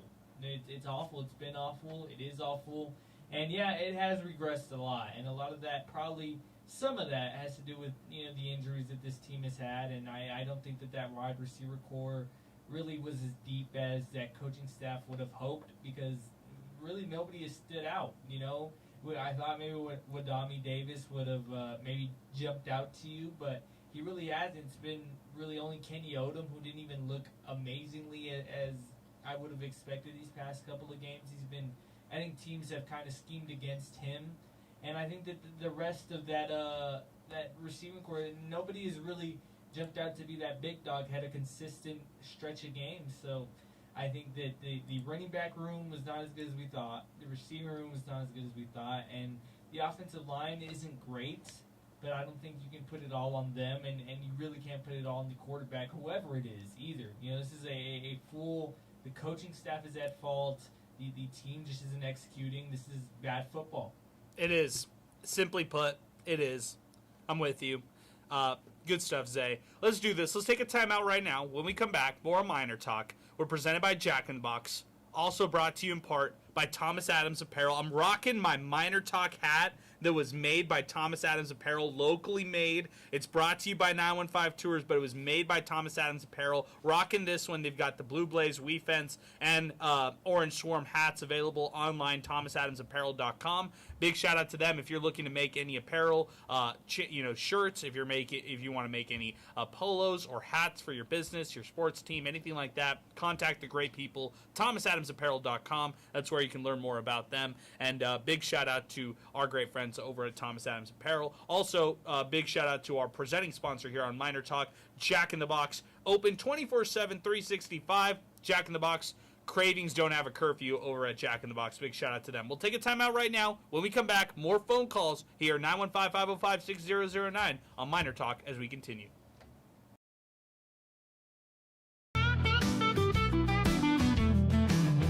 Cruising down the streets of BP, you know where the miners be. Tune in when the sun goes down, Miner Talk's the word of town. From the Sun Bowl to the lights, we're talking football every night. Win or lose, we're standing tall. El Paso's pride, we've seen it all. MinerTalk, we're keeping it real. Every play, every drill. From the field to the mic, we're all in, ready to strike. El Paso nights, the stars so bright. MinerTalk's got the spotlight. Orange and blue, we never stall. Talking miners standing tall. Franklin Mountains in the back, with the miners on the attack. We break it down every snap. With every fan, we bridge the gap. The Rio Grande that flows so wide. MinerTalk's our city's pride. From the lows to the heights, we're here for those game nights. MinerTalk, we're keeping it real. Every play, every drill. From the field to the mic, we're all in, ready to strike. El Paso nights, the stars so bright. MinerTalk's got the spotlight. Orange and blue, we never stall. Talking miners standing tall.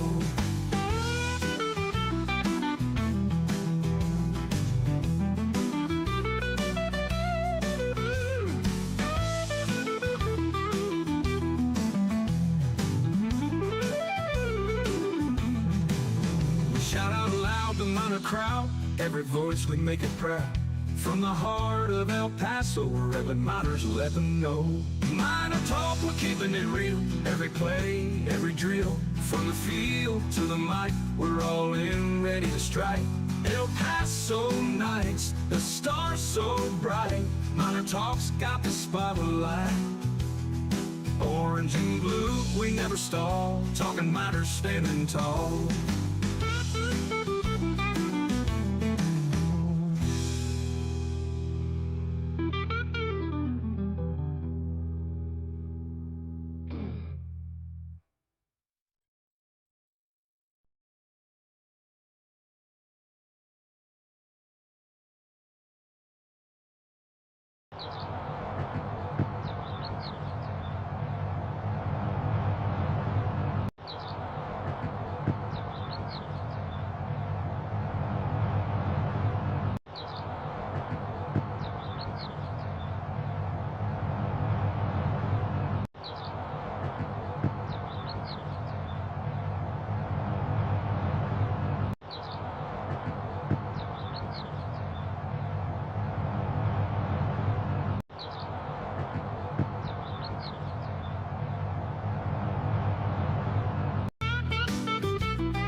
Cruising down the streets of BP, you know where the miners be. Tune in when the sun goes down, MinerTalk's the word in town. From the Sun Bowl to the lights, we're talking football every night. Win or lose, we're standing tall. El Paso's pride, we've seen it all. MinerTalk, we're keeping it real. Every play, every drill. From the field to the mic, we're all in, ready to strike. El Paso nights, the stars so bright. Back in the box, thinking way outside the box, and open 24/7 because cravings don't have a curfew over at Jack in the Box. We're MinerTalk. I'm Adrian Broaddus. He's Zay Galindo. Sal Montes was with us here before.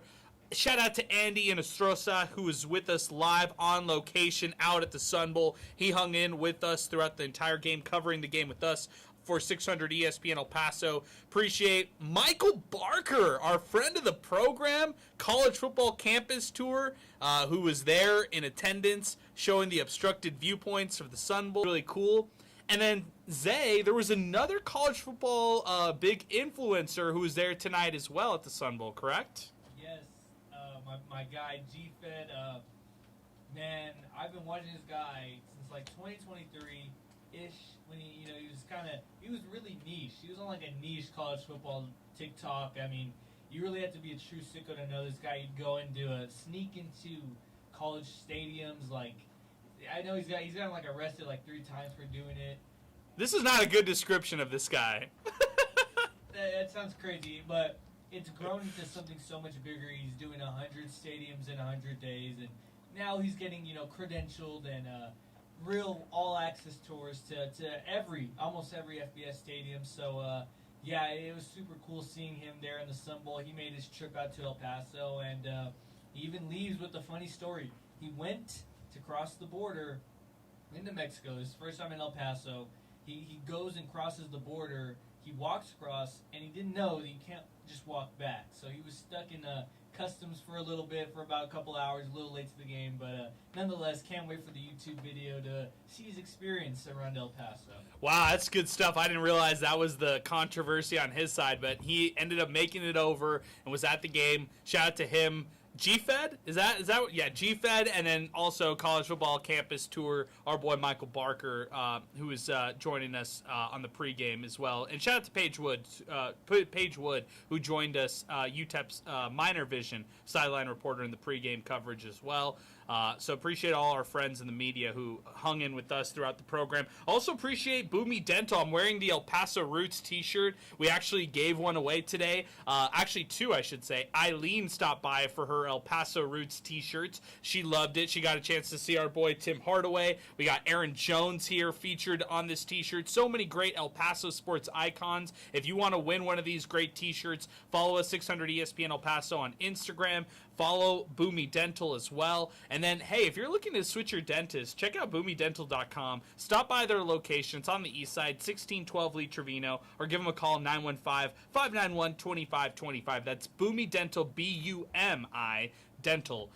And that is one of our sponsors here on MinerTalk as we continue. Back to the phones we go. We're opening up the phone lines again. If you want to weigh in, or if you have tried to get into the program to weigh in with your thoughts, our telephone number, 915-505-6009. Liberty defeats UTEP 19-8. If you want to weigh in with your thoughts, let's do it, 915-505-6009. Next up with us is Eddie Morelos, the mayor, who's joining us. He was wearing a sleek UTEP Chihuahuas t-shirt today. I really enjoyed.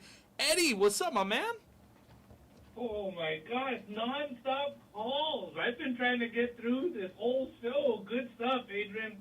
Hey, I appreciate you, Eddie. Appreciate you, man, as always. So many thoughts. I luckily the Cubbies won today. We were watching it there in the press box. If it wasn't for that, I would be just as disgusted as all the other callers. Hey, congrats to your Cubs. Hey, thank you, man. But I'll say this. How many callers have said it? You know, I was thinking about earlier in the week, Steve was backing up Coach Walden, saying, oh, we got to give him a chance. You got to give him a chance. 18 games now, and no offense still. How many more games do we have to watch to say, okay, enough is enough? And for me, I'm only giving them to game 2 of next year. If there's not a big difference within 2 games of next year, that's it. That's it. I mean, you got to see a difference from now till then. So is this solely the offense for you? It really is, because the defense has kept them in it. Even tonight, like we kept on saying, me and my partner that I work with, you see where I'm at. We kept saying to one another, man, that defense, they just can't, you know, because they get back on the field so much. The offense was only averaging, I asked you to look it up, you know, at one point in the game, and it was like at a minute, 45 seconds per drive. For the UTEP minor offense. So how much more was the defense on the field? That's not good for them, and they're a good defense. We all know that. So, you know, looking forward, right? I was thinking, we're going to the Mountain West. I was thinking the first school that came to my mind out of the Mountain West for no reason at all, San Jose State. Where do we, the Miners, compare to San Jose State? One tick lower. Well, there we go. Then that's not a good sign, because, I mean, San Jose State, really? And I'm not just talking football. I'm talking all their sports. I remember going over there time and time again when they were in the WAC with the New Mexico State Aggies. The Aggies would, you know, in all other sports other than football, would kind of beat up on them. But in football, they've had some decent teams, especially these last few years. So it's going to be problematic in the Mountain West if we keep seeing what we're seeing on the offensive side of things. You know, one other thing I want to talk about is this, you know, thank God that, you know, Salmonella already said it. They cut the prices in half for tickets this week. But I still saw a lot of signs out there for $25 parking when there's literally empty parking lots. I mean, I don't know. You got to find ways to make it more attractive. Because right now, I think even if you gave tickets away, the fans would be kind of reluctant to show up. But it's like Mondo de Monte Medina already said, the city of El Paso, the borderland region, we love our sports. Everybody loves the Miners, and we just want to see a good product. That's what we want. So, Adrian, you do a wonderful job, my guy. Manila, much love to you. Hey, I met your new intern, the fall intern. What's his name? Andy. Andy. Shout out to Andy, man. He stuck through the whole game, was very attentive, and I believe you guys got another good one on your hands. We always get good ones, man, and I appreciate your phone call, Eddie. Thank you for weighing in. But we've been blessed, man. Amazing interns with us for 600 ESPN El Paso over the years. Some of them have worked with us. Some of them have, moved on to bigger and better things. Got a chance to run into a former intern today, Sebastian Perez Navarro. He was killing it with the Minor Vision team over there as well. So shout out to him. Shout out to all of our former interns like George Wajardo, who called in to lead off MinerTalk. I didn't even realize it was George Wajardo. So, and Andy Inestrosa fits right in with all the rest of them. So we've been blessed to get some great quality interns with us who are passionate about media, passionate about sports, and passionate about helping us out here on the program. So can't thank them enough here for all their work. So appreciate you, Eddie, for saying that. Hey, I do want to get to Twitter and X, and Joe Chacone's over here texting me, blowing up my Twitter, blowing up our Inspo Lens stream, to saying that we're not going to read that we're not reading his tweets. Well, we're not, dude. I'm sorry. We're we're prioritizing some of the phone calls here first. So let me get to some of the comments here on Twitter and X, and then we'll go back to the phone lines. Our telephone number, if you want to weigh in, 915-505-6009. I see you, Augustine. I see you as well. Flying Cheeseheads gets us started. Does UTEP even have to worry about selling enough seats that someone would actually have to sit with an obstructed view? Do they even break 10,000? Well, today they didn't. So, to your point, you're exactly right. Snappy, at Snappy Miner. Can't blame El Paso for not wanting to show up. This is brutal to watch, even on TV. Jason Sanders, it's humorous. You have maybe 1,000 people in the stands, and through 3 quarters, you have 66 total yards. No one gives a bleep about the helmets that UTEP is wearing. This is from Coach Matt at MV Scouting. Imagine if they had a quarterback on the roster who could produce some yardage and some points. 8-Ball Troy at Hector69. Locklear is obviously QB1 now, right? Zay, would you say obviously, or what word would you use? I wouldn't say obviously. Just because, he wasn't great, honestly. Like, he probably wasn't even that good, but neither was Malachi. So I wouldn't say obviously, but I think he has the inside track on being the starter against Sam Houston.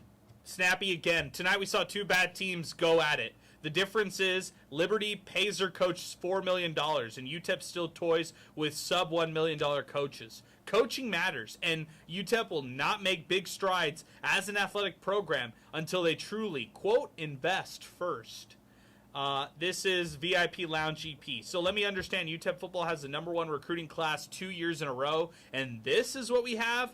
BS Fire Gym Center. Ryan Vidales, it won't matter who plays quarterback for UTEP with poor play calling, no run game, subpar blocking, and crucial drop passes. Even a Heisman quarterback candidate wouldn't be successful in this offense. This is not a recipe to win football games and hard to watch. Hashtag MinerTalk.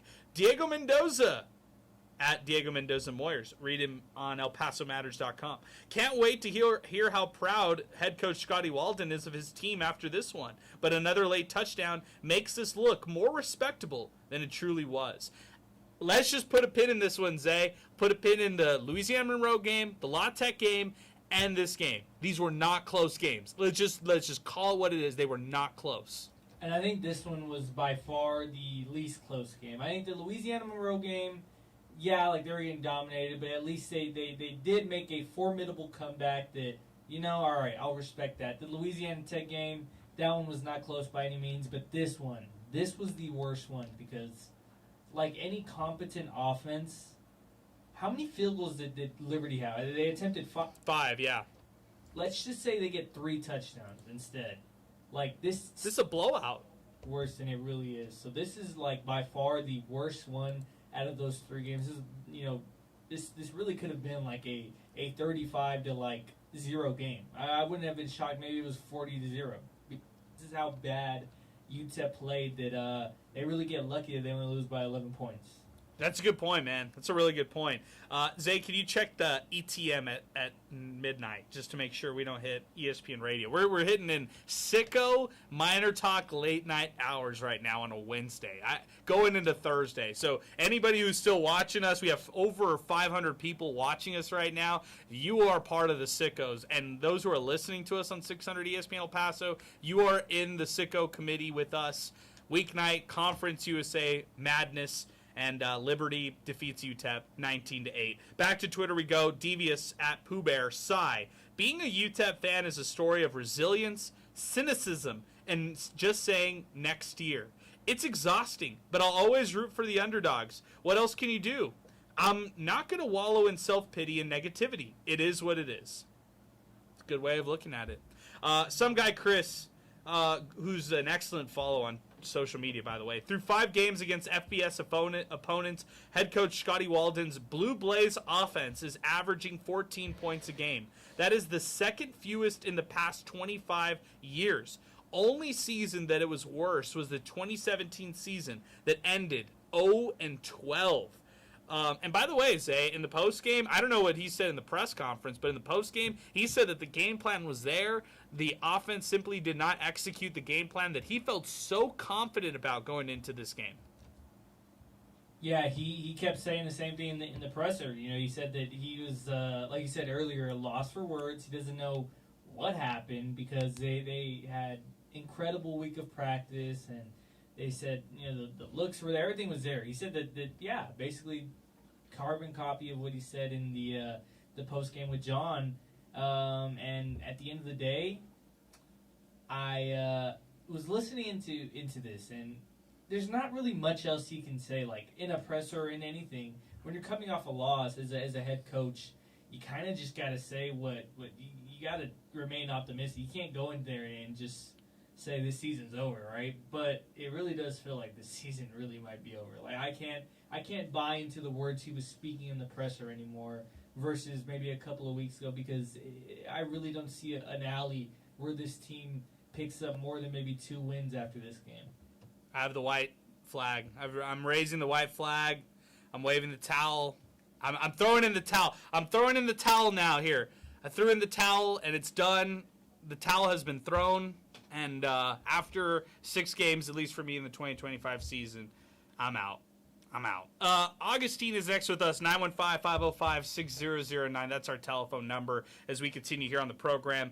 We got a bunch of comments to continue to read, but we'll go to Augustine next with us. Augustine, what's up, my man? Hey, Adrian. Good evening. Well, almost good morning to everybody. And I just want to be clear. I want to say this. I didn't watch the game. Sounds very typical to your calls. Didn't watch the game, but I'm here to pile on while everybody else is hating on UTEP. No. Here's the thing. I was at the Dream Theater concert. Oh, nice. My dad probably would have rather been there versus at the UTEP game. By the way, amazing show, incredible show. But I was checking the score. You could put your phone up because they would come at you and you could take pictures or video, but the more I checked it, the more I said, and excuse my French, bleep UTEP football. Because at the same time, I think the whole city's going, well, this competitive thing had to come around sometime. And it just doesn't. And you said it best right now. This entire city has thrown the towel.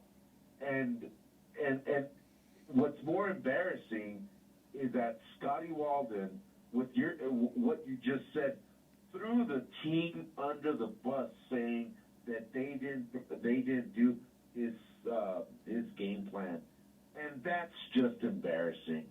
So all I gotta say is the following: people are not gonna show up because now Scotty Walden is putting people under the bus with that comment, and who's gonna put up with that anymore? Are the players gonna start not even playing for him? I mean, they already are not playing for him anyway, so what's next? What's next, Adrian? What's next for the team? What's next for the fans? I appreciate your phone call. Thank you for weighing in, Augustine. I need like a Tylenol after that one. I need something after that one right there, to that phone call. I don't know. I'm at a loss, just like Walden was, like Mondo, who called in earlier, was. I'm Milkman, who called in earlier. I'm at a loss. I tried to give you an answer against La Tech. I tried to give you an answer against Louisiana Monroe, and tonight I have no answers. I really don't. You got to sleep in the bed that you made. And they decided before the game started to go with the antics and flip-flop quarterbacks, go with Skyler for the first couple drives and then switch over to Malachi and then kind of flip back and forth until they tried to hit a stride and hit some rhythm and stuff like that. And, for me personally, I didn't really love the comments of why they did what they did at the quarterback position, trying to find rhythm with the quarterback and trying to, no matter what, go into this game playing two quarterbacks. When nothing worked out for them, say, when the whole game plan was not working going into the third quarter, if I was making that decision of flipping the quarterback, I think I would have regretted it at that point. Just me personally. Like, if you lose with one guy, okay, maybe next week you could go out and do it with a different guy. But if you have this, like, interchanging quarterbacks, and at one point I saw Shea Smith warming up on the sideline, getting ready to go in. It just didn't work out quarterback-wise. Like you mentioned the Skylar Locklear touchdown, but today, out of big plays, like if you just look at big plays, they had one play that went over 15 yards through the air. One play, and that was the 44-yard miraculous Odell Beckham Jr.-like catch by Kenny Odom. And then rushing plays, a Skylar Locklear keeper for 11 yards, a Skylar Locklear touchdown from 13 yards, a Skylar Locklear scramble for 15 yards, and a Skylar Locklear scramble for 12 yards. That's the big plays for UTEP. Only five tonight in an 8-point effort.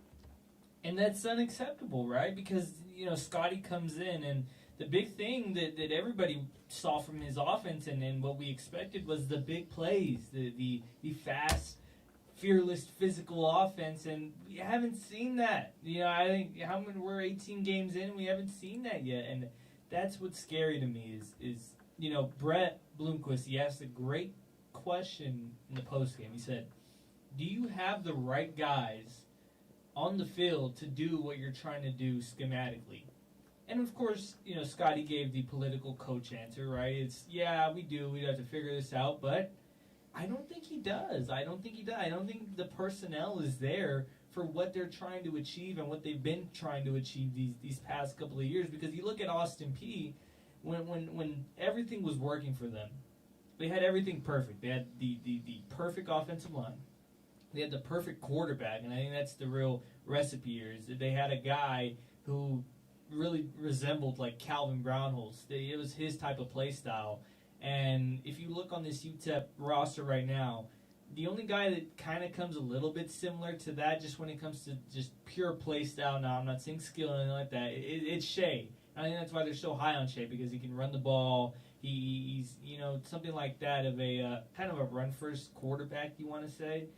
And even beyond that, I don't think they have the right personnel when it comes to receivers, running backs, and even on the offensive line at times, because that offensive line, point blank, they really can't run block very well. So I think that was a really good question that Brett had asked, and I think that Scotty just had to give the answer he had to give because he can't throw his players under the bus. But in reality, I don't think he has what he needs to have a successful offense, at least for his scheme. And that's why we've seen this kind of stagnant offense this whole season, really, and even times into last year. I think it was a great breakdown right there, Zay. Great job. I thought it was a really good breakdown of the question and kind of like the reality of what that answer should have been, right? Where maybe you don't have the right guys in place, and maybe that offensive philosophy that you try to carry over from Austin Peay to UTEP isn't translating to the FBS level because you simply don't have the personnel in place to do so. Hear what you're saying there. Back to some Twitter comments. Tristan Pence, friend of the program. First off, I would personally fire the offensive line coach. The one thing UTEP has in its favor is that the schedule is weak moving forward. However, the Miners seem to be regressing and losing confidence by the minute. Like Coach Walden, I just don't know. Hashtag MinerTalk.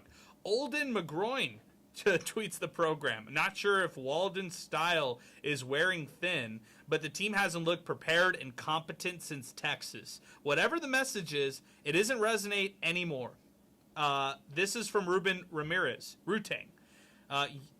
Coach Walden on the postgame comments, I have to do better. Yup, no kidding. But what you really need to do is hire an offensive coordinator. The play calling is killing this team. This is coming in from Matthew Castro. This team is giving Kugler vibes. Oh, man. Atha 99. I always say Scotty is a glorified cheerleader. He doesn't even qualify as that, and I probably and probably some of his recruits see him as a used car salesman now. It's really bad, and we can never grow as a university if we can't afford to remove a coach doing a bad job. Here we go, Mountain West. Here, that is coming in from AFA. This is from El Paso Visuals Deportivos. UTEP football is only 8 years from when they went 0-12. They went on to go 0-11 back-to-back. Winning takes time. Yes, all of El Paso wants the Miners to win, but we should not expect it. Yes, Liberty lost their starting quarterback, but they won the conference last year and have a lot of NIL money. To that point, El Paso Visuals Deportivos, they went 0-12, 1-11, and 1-11. And the fan base was at its end at that point. Like, let's not forget about that. We were here on MinerTalk during that 1-11 2019 season. They were not happy one bit. And 2020 rolled around, the pandemic-shortened season. There was flashes of solid play that year, but because of the shortened season, obviously couldn't get to the point they wanted. But let's not forget, 2017 to 2019, those are some dark years. And I think that's what maybe is triggering some of the fans who can remember that, and experience that is like, uh-oh, here we go again. It was a 7-6 season in 2021. It was a 5-win team in 2022. 23 rolls around, they win 3 games. Last year, they win 3 games. This year, they're 1-5 to start off the year. Just don't forget. Memo checks into the program. The Walden gimmick is up. No one is buying the high-flying offense. No one is buying our quarterbacks are good. I don't know which one to play. The jumping around, they're trying to play chess when they can't play chutes and ladders. Paso Visuals Deportivos with another one. We are a year and a half into the Scotty Walden era. That's it. Say that again, slowly. A year and a half. Why do we hype ourselves so much and act like we're Georgia and that we should be winning 10 games every year? Again, winning and building something takes time. Calma. No mamen, El Paso. There you go. Joe Chacon, scary stuff going on tonight. Got me thinking that the teams are looking at UTEP football like this. Hashtag Mountain West teams waiting for UTEP to join. Hashtag it's October. Hashtag scary bleep coming. Oh, man. Hashtag Albert Chuco. Gives a shout out to Alberto who called in earlier on the program. Oh, man. We're just getting the hits today. Speaking of the hits, the first time he's calling all year long.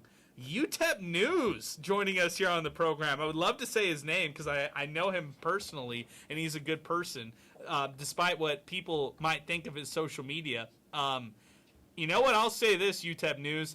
Gas is there. Like, you're putting the foot on the gas and you're continuing right now in your displeasure in what you think of UTEP football. Is this because you had high expectations going into this year, my man? You know what? I think plays a big part in it. I really would have put money on UTEP winning 6 games this year. But again, that's me every year. I always have high expectations. I don't know why. Just get disappointed every single year. Fair. Tonight, I don't even know why I watched the game. I was at work. I watched the whole thing. the guys at work tell me that I'm crazy and that they don't know why I even, watch the games and whatnot. I'm sure I'm not the only one, but I just want. Do you show them your engagement? Do you show them like, hey, look, like people care about what I have to say, and show them your phone? No, I don't even really tell them, to be honestly. People are always like, oh, the negativity, but I mean, like, what? I feel like it's the only way to cope, really, because like we're really the bottom of the barrel. Like, if you really think about it, what other programs out there right now are talking about stuff like this or have gone through stuff that we've gone through? I don't know if there's any other programs out there that, like, we're special. We're special. And I just want to say, I love you guys. I love MinerTalk, and it's really the only thing I look forward to at the end of these games. You guys are doing a great job. And I can't believe it's freaking midnight right now.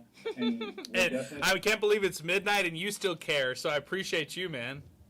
Yeah, I mean, I've been watching it. I'm one of the 500 people watching it. I just decided to call in. I had a couple of things I wanted to say real quick. One thing is, everybody's like saying in the comments, oh, well, the defense did great. Well, to be honest, I don't really think they did that great. I don't know if I'm the only one who thinks that, yeah, they held Liberty to 19 points, but I felt like the secondary was getting slashed on every single pass play. I don't think they had a sack. They didn't have a turnover. The defense never seems to be able to come up with these interceptions that are so close. They never seem to be trying to force fumbles or anything. I don't know if I'm the only one who notices that, but it seemed to me like the secondary was just getting slashed all night tonight. I don't know how Liberty only scored 19 points. But so I don't think the defense was all that today at all. And then going back to some of the tweets you just read right now, he said, yeah, it takes time, but it doesn't take time to beat a Southern Utah team. It doesn't take time to beat Louisiana Monroe. It shouldn't. We should be beating these teams, And even if we had 2 wins right now, I think we would be, pretty content. But 1-5 is just, I don't even think this team's going to win another game, I'll be honest with you. There are people who agree with you. There are people who agree with that sentiment, UTEP News.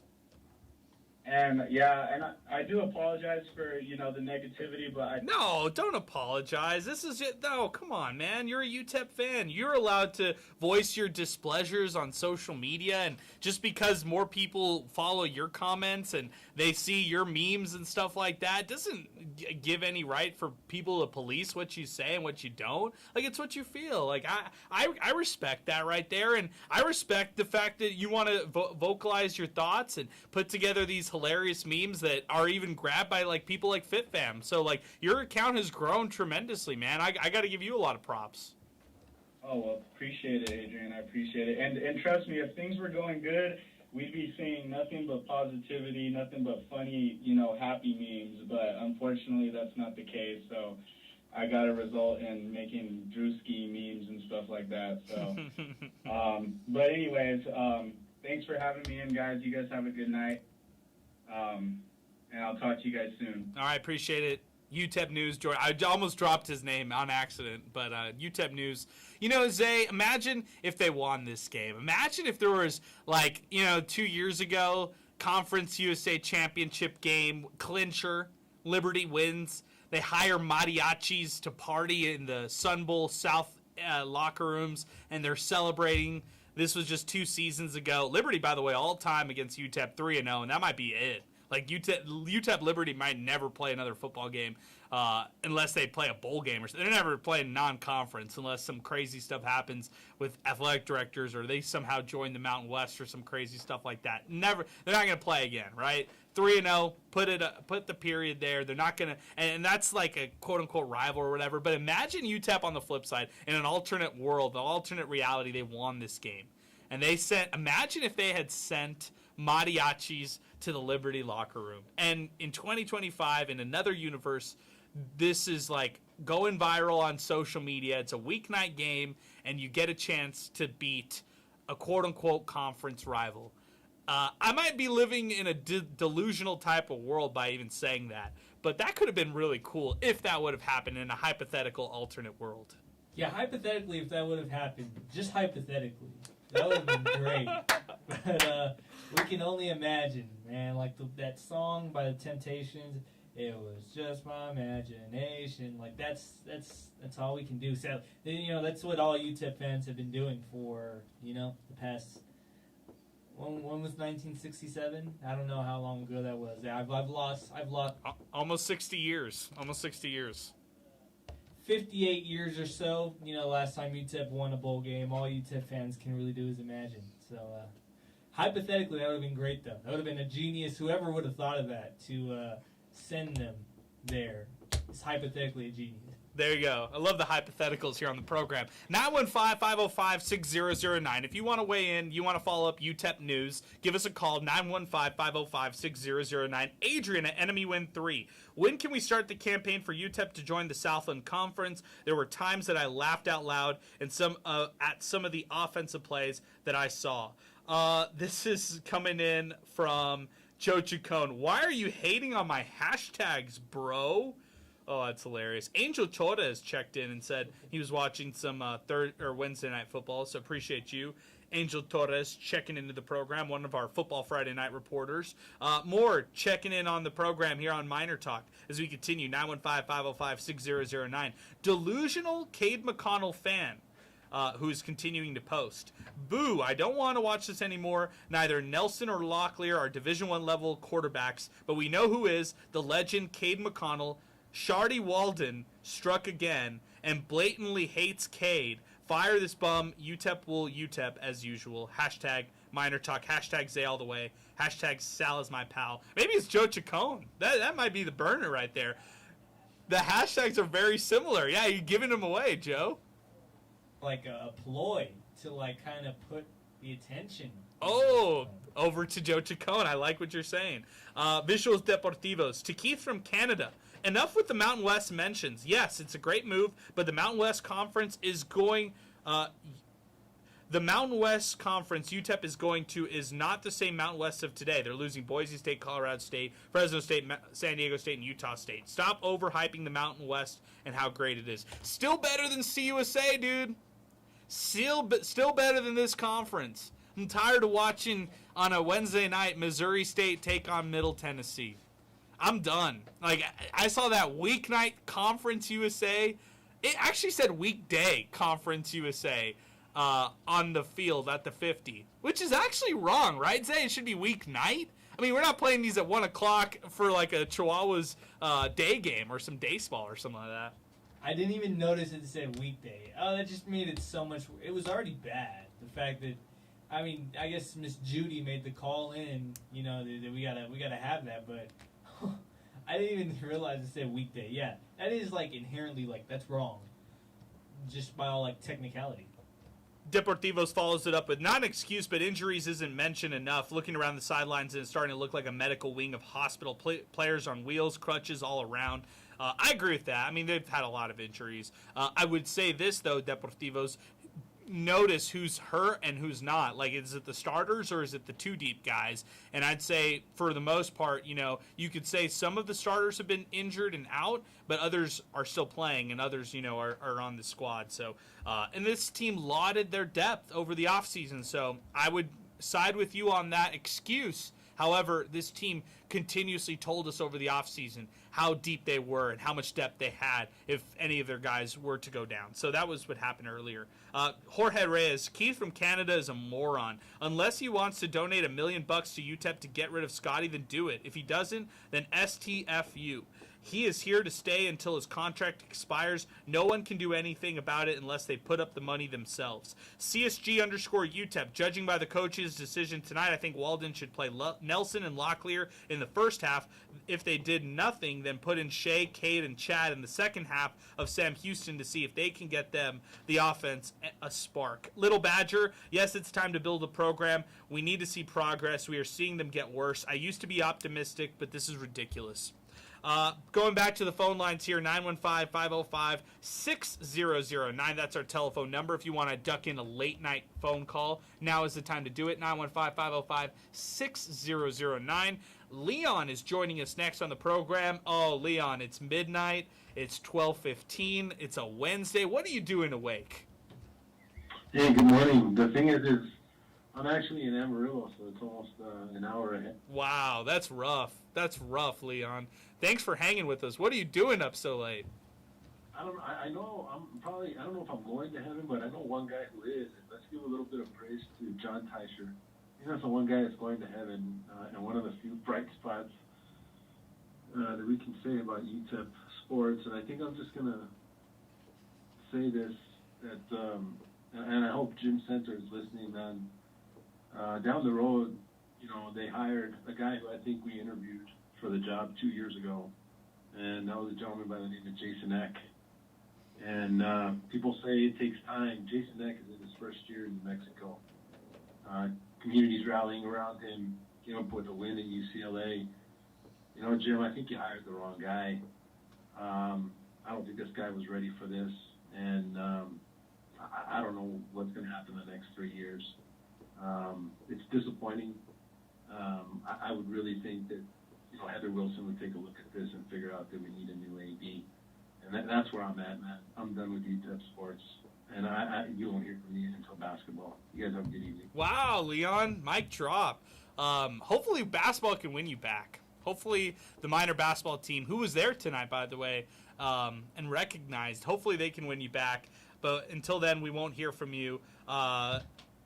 But appreciate your phone call here as we continue. 915-505-6009, our telephone number. 600 ESPN El Paso, Twitter and X, and 600 ESPNElPaso.com. We burned through all the phone calls. We've got all the comments. So now let's go to Inspo Lens. Chris with us right now with a lot of thoughts, okay? So get ready for this monologue. And this is what he says. Hot take, funny roast monologue. All right, Miner fans, this is from Chris. Who's producing the show on Inspo Lens and the reason why we're live on YouTube and Twitter and X. All right, Miner fans, I've seen a lot of UTEP games in my life, but I think tonight's 19-8 loss to Liberty might have actually violated some sort of law. That wasn't football, that was a performance art. Scotty Walden's offense, folks, I've seen parking meters show more movement. My man looks like he drinks 3 Bang Energies before kickoff, but somehow the offense still plays like it's on melatonin. Scotty Walden's offense looked like it was still downloading from the cloud. I mean, I've seen more motion at the DMV. Oh, that's a good one. At one point, I thought the offense was conserving energy for the winter. They punted so much. The punter got frequent flyer miles. By the way, Noah Botsford killed it tonight. He was definitely Defense player of the night. UTEP's offense is bad, Chris continues. How bad?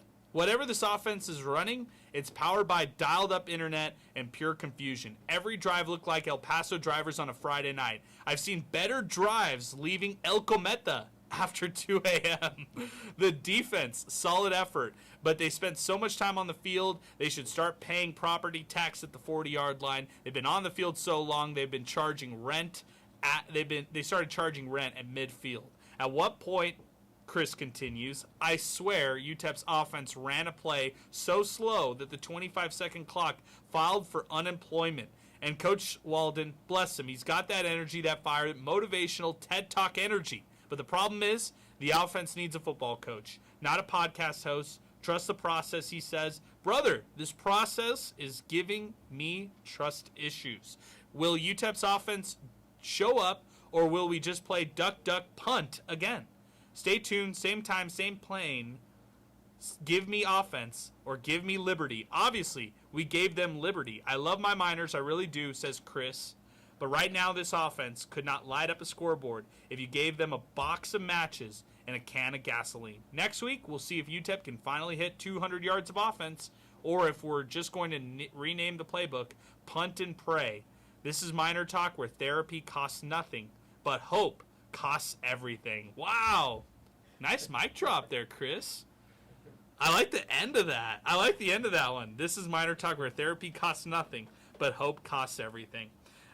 You know, I think our listeners, all the people with us have chimed in, done a great job. Let's go to our app. Ray. Nate Nelson playing as a man among boys. He's too good for UTEP players and coaches. He needs to move on and play for a better university. This is from Poncho. When is Walden going to realize he's a not good offensive coordinator? No team is going to win a lot of games with 167 total yards of offense. This is coming in from JT Money, our pal, Jason Tafoya. I'm dying with that intro. Spooky times for minor football with that funeral music that Sal played to start the show. Robert, UTEP looked flat coming out of the tunnel for the second half. Kind of like they didn't even want to be there. Disappointed with the outcome, the crowd, and the play calling coming from Robert here on our 600 ESPN El Paso mobile app as we continue. We had a couple YouTube chats from Alberto Reta, but he also chimed in with us here on the program, so I appreciate him. This is coming in from Mr. E. His play calling is trash, so we're entering the Mountain West under Walden. Good luck. Coming in from Mr. E. Chiming in on YouTube, where we're live as well. I think we're starting to wind it down here, Zay, on the program. I don't feel good about this one. I don't feel good about the last 3 games here for UTEP in their 4-game losing streak. The loss against Texas was expected. I just thought they would pull away with 2 of the 3. Maybe that's optimistically thinking.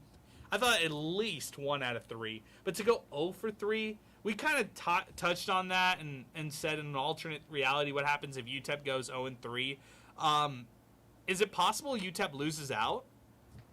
Oh man, this is a conversation. I don't want to have this conversation. I don't even want to put that into the world. Like, look, honestly, like there was points in this game. Like I think I said it earlier. Like I was genuinely like just bored. I've never been bored at a UTEP game like ever. I was genuinely bored at points in this game, and I'll be the first to say it. With a minute left, I put my camera down, and I decided, bro, I'm starving. And I know this offense is not going to do anything with the ball going into half. And I got a head start, and I got some tacos, and I was proven right. I come back out with my 4 tacos. It cost me $15, by the way. They're not bad tacos by any means, but they're 4 extremely small tacos for $15. I almost go broke trying to feed myself here at UTEP. So I walk back out, and I see like the worst Hail Mary play ever. He almost scored. It was almost a touchdown for Liberty, not UTEP. I was saying the same thing in the press box. I was like, wait a second, watch him return this back. No, seriously. So I was like, I'm glad I did that. Finished the tacos in like 3 minutes because, like I said, they're a little too small for my liking. And, it went back down to the field, and it was just much of the same in the second half. There's no real adjustments made offensively, and that was real frustrating to me. I think every time that, UTEP ran it up the middle for a yard, a part of me kind of just died because it was just so hard to watch. It was so hard to watch. And I'm going on this rant. I can't match the puns that our guy, Inspo Lens did. Those were great. But I can say that this team was just absolutely disappointing in this 3-game stretch. We were talking about an alternate reality where they go 0-3 because I don't think either of us truly believed that would happen. But here we are. UTEP went 0-3 in this stretch. They're 1-5 overall. And I think we're halfway through the year. I think it's a proper time to kind of bring up the fact that if UTEP does go 1-11, what happens next? Like, will we see decommitments from this class? Will we see a mass exodus from the past 2 classes? Will we see, who will be held accountable? What assistants might, get the boot out of here if that happens? Because, I can assure you this UTEP fan base is very passionate.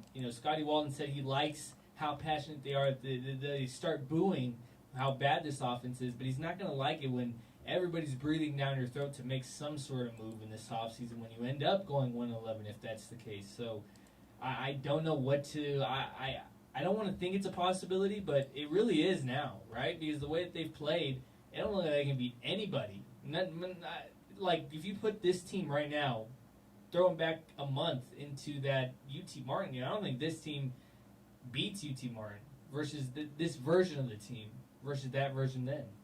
Coming in from Carlos Martinez, I have a serious question. I hear over and over that UTEP needs to invest more in their coaches and their program after every loss. How is this even achieved? When you're only getting 9,000 fans attending, charging $25 for parking, businesses have tapped out too. The university is always start ticket price high, and they change more and more they charge more and more for parking. Why not start low and lower parking prices to get butts in the seats? As the crowd grows and hopefully the teams improve, then raise the prices as the product gets better. From Chris Banks, 21. We go through this every year, but it just seems to get worse and worse. It's a shame that the only positive thing going for us every year is our beautiful Sun Bowl Stadium. It's the only thing UTEP has to offer. By the way, basketball will be just as bad this year. Oh, man.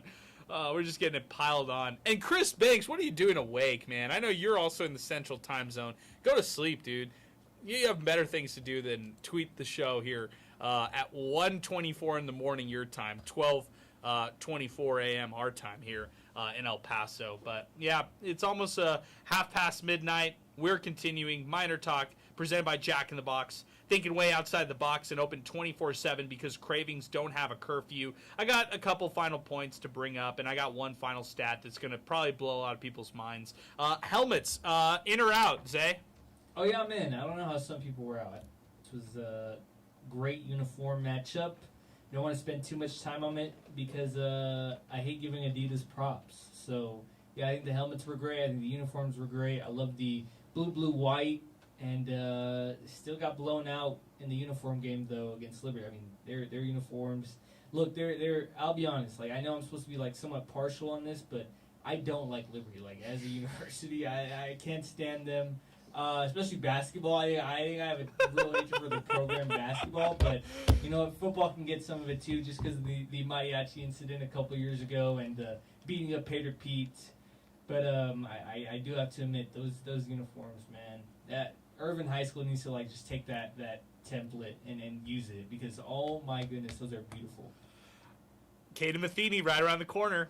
He's coming. Oh no, still that's worse. I rather watch this game 100 times and watch Caden Matheny drain like a 3 with a second left on the shot and smile at his bench while you're like sitting right there. Yeah, exactly. 3 out of the last 6 games for the Miners under 100 rushing yards. It's a bad stat. It's a bad stat to bring up, and don't like that one whatsoever.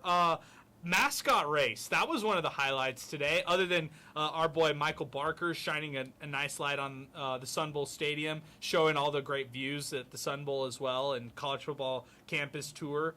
But the mascot race was a lot of fun. Shout out to Hanks Knights, who ended up winning that one. Put me in the mascot. I'm winning the mascot race, guys. Come on. No, there was somebody who started all the way in the back, like purposely. And it was like, I don't even know what it was. I don't know what mascot it was. And he should have won. He He starts at the line with everybody else. He's blowing Mr. Hanks Knight out the water. And there was some, like, I don't know. There were some mascots that, come on, show some effort, guys. Let's put some pep in our step, Chico. Oh. I love Chico. But come on, man. What was that? That was a bad performance. But I do think maybe the Hanks Knight. Put him at running back. There you go. Abel's going to join us to close out the show on MinerTalk. Abel, good evening, man. What's up? I'm scared for you guys. Me too. You guys are talking about the mascot race. Yeah, it's I'm scared for us too because we've got to go to work. We both have working, paying jobs, and Zay's got morning school tomorrow at UTEP, and I've got to be here for a staff meeting at 8 in the morning. So yeah, I'm scared too, man. But you know what? You're dedicated, man. You got the sports bug in you, and that's what I like about you. Ever since I first met you in the basement of my house. That sounds so scary, Abel. Like, can you say something like when we used to work for Town Talk Sports or something instead of the basement of my house to grab equipment from me? Like, come on, good man. Hey. But, okay, so I'm calling you from SoCal, okay? I'm in California right now. And I said, I got to listen to Sports Talk. And, man, I'm glad I did. Because I will tell you, regular fans, par for the course. And it's sad to say that, but reality eventually, I'm 67 now, and I've been, around the program, and you guys know I run the Mineros en Español page, but shout out. It's just hard to smile when you can't even smile. I mean, God, I don't know what to say. I mean, it's one thing to be a coach that is so fired up, but it's not rubbing off on anybody. I feel, you know what, you talked about the portal? Oh my God. You're going to have to take a ticket to get in that line. Because, you tell me, how would you feel as a player?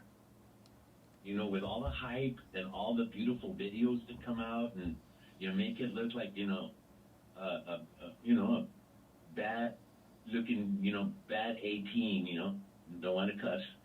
And yet you show up and then rushing for 1 or 2 yards of play, things like that. It's for us older fans, for me, it's par for the course.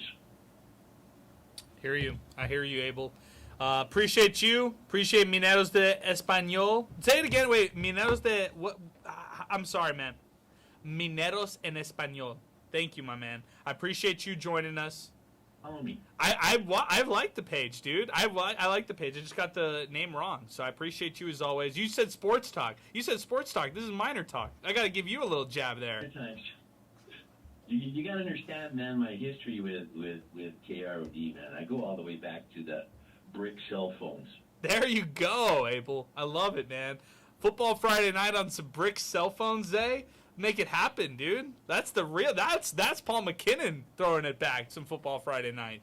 Oh my gosh, taking stats on a paper and a pad. Oh my goodness. No Excel spreadsheet. That is a nightmare for me. I can't imagine that. You know what? Props to anybody. Wow. And I don't even think of that. It's 12:30 a.m. and I'm gonna be thinking of that all night because I would not be able to keep up with.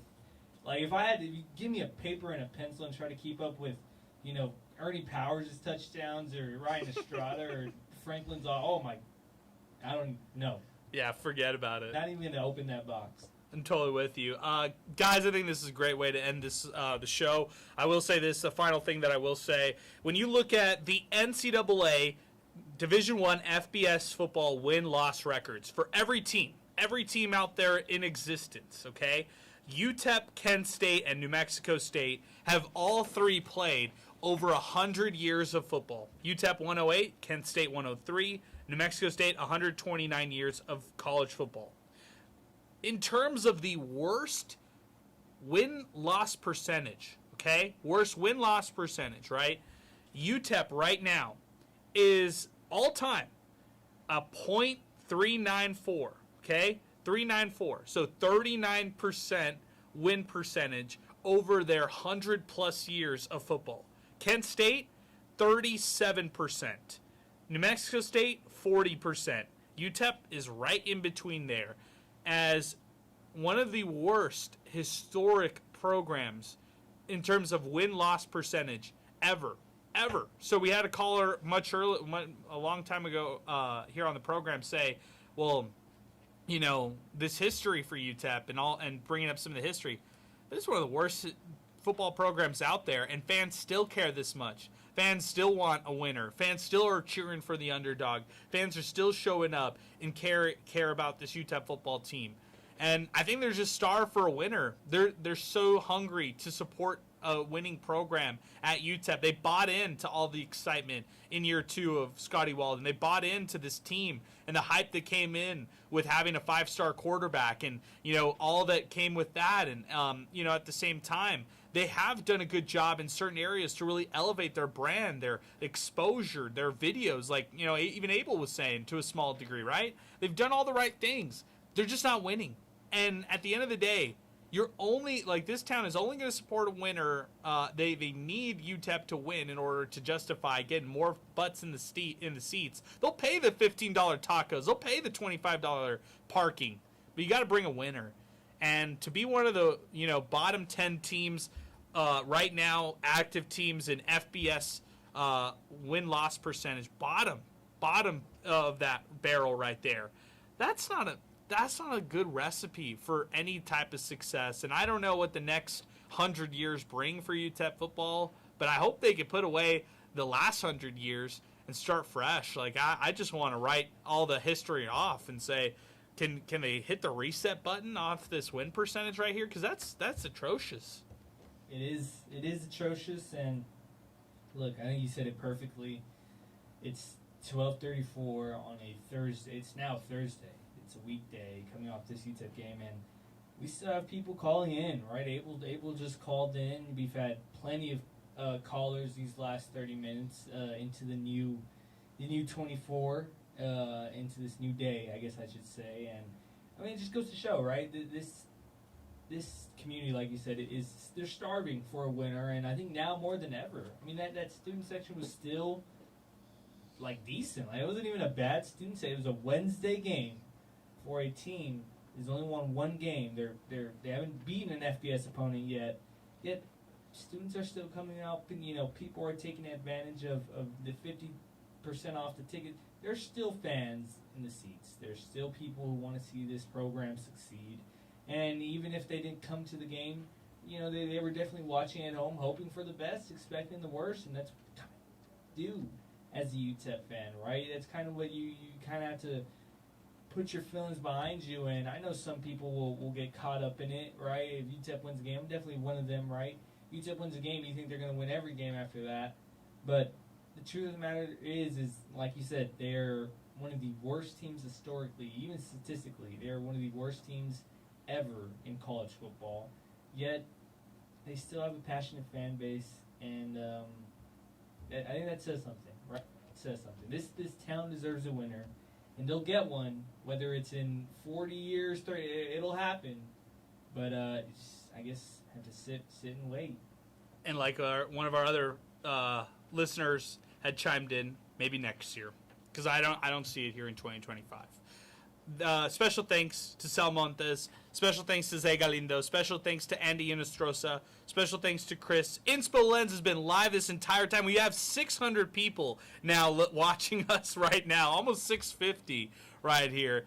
And we couldn't do it without Chris, who's stuck with us here until the wee hours. It's not just me and Zay here on the program. Chris has been with us this entire night, and really appreciate him setting everything up and allowing us to go live for this other platform. People sending me pictures saying we're watching you guys in bed. We're still watching right now, and that means a lot. So appreciate everybody right there. Appreciate all our sponsors as well. Big shout out to our presenting sponsor, Jack in the Box. Shout out to Boomy Dental, Thomas Adams Apparel, 915 Tours, New Start Homes, and then, of course, the District Pub and Kitchen West. For Zay, for Chris, I'm Adrian. We're signing off. We're done. We're done for tonight, and we'll be back at it next Wednesday for another edition of Conference USA Weeknight Football on MinerTalk. Presented by Jack in the Box. We're done here tonight on 600 ESPN El Paso.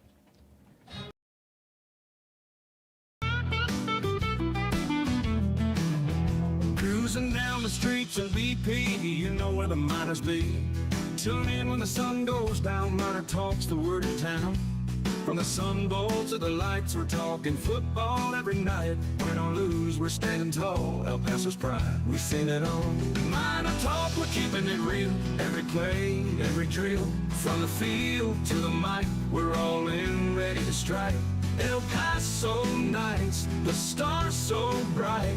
MinerTalk's got the spotlight. Orange and blue, we never stall. Talking miners standing tall. Franklin Mountains in the back, with the miners on the attack. We break it down every snap. With every fan, we bridge the gap. The Rio Grande that flows so wide. MinerTalk's our city's pride. From the lows to the heights, we're here for those game nights. MinerTalk, we're keeping it real. Every bay, every drill. From the field to the mic, we're all in, ready to strike. El Paso nights, the stars so bright. MinerTalk's got the spotlight. Orange and blue, we never stall. Talking miners standing tall.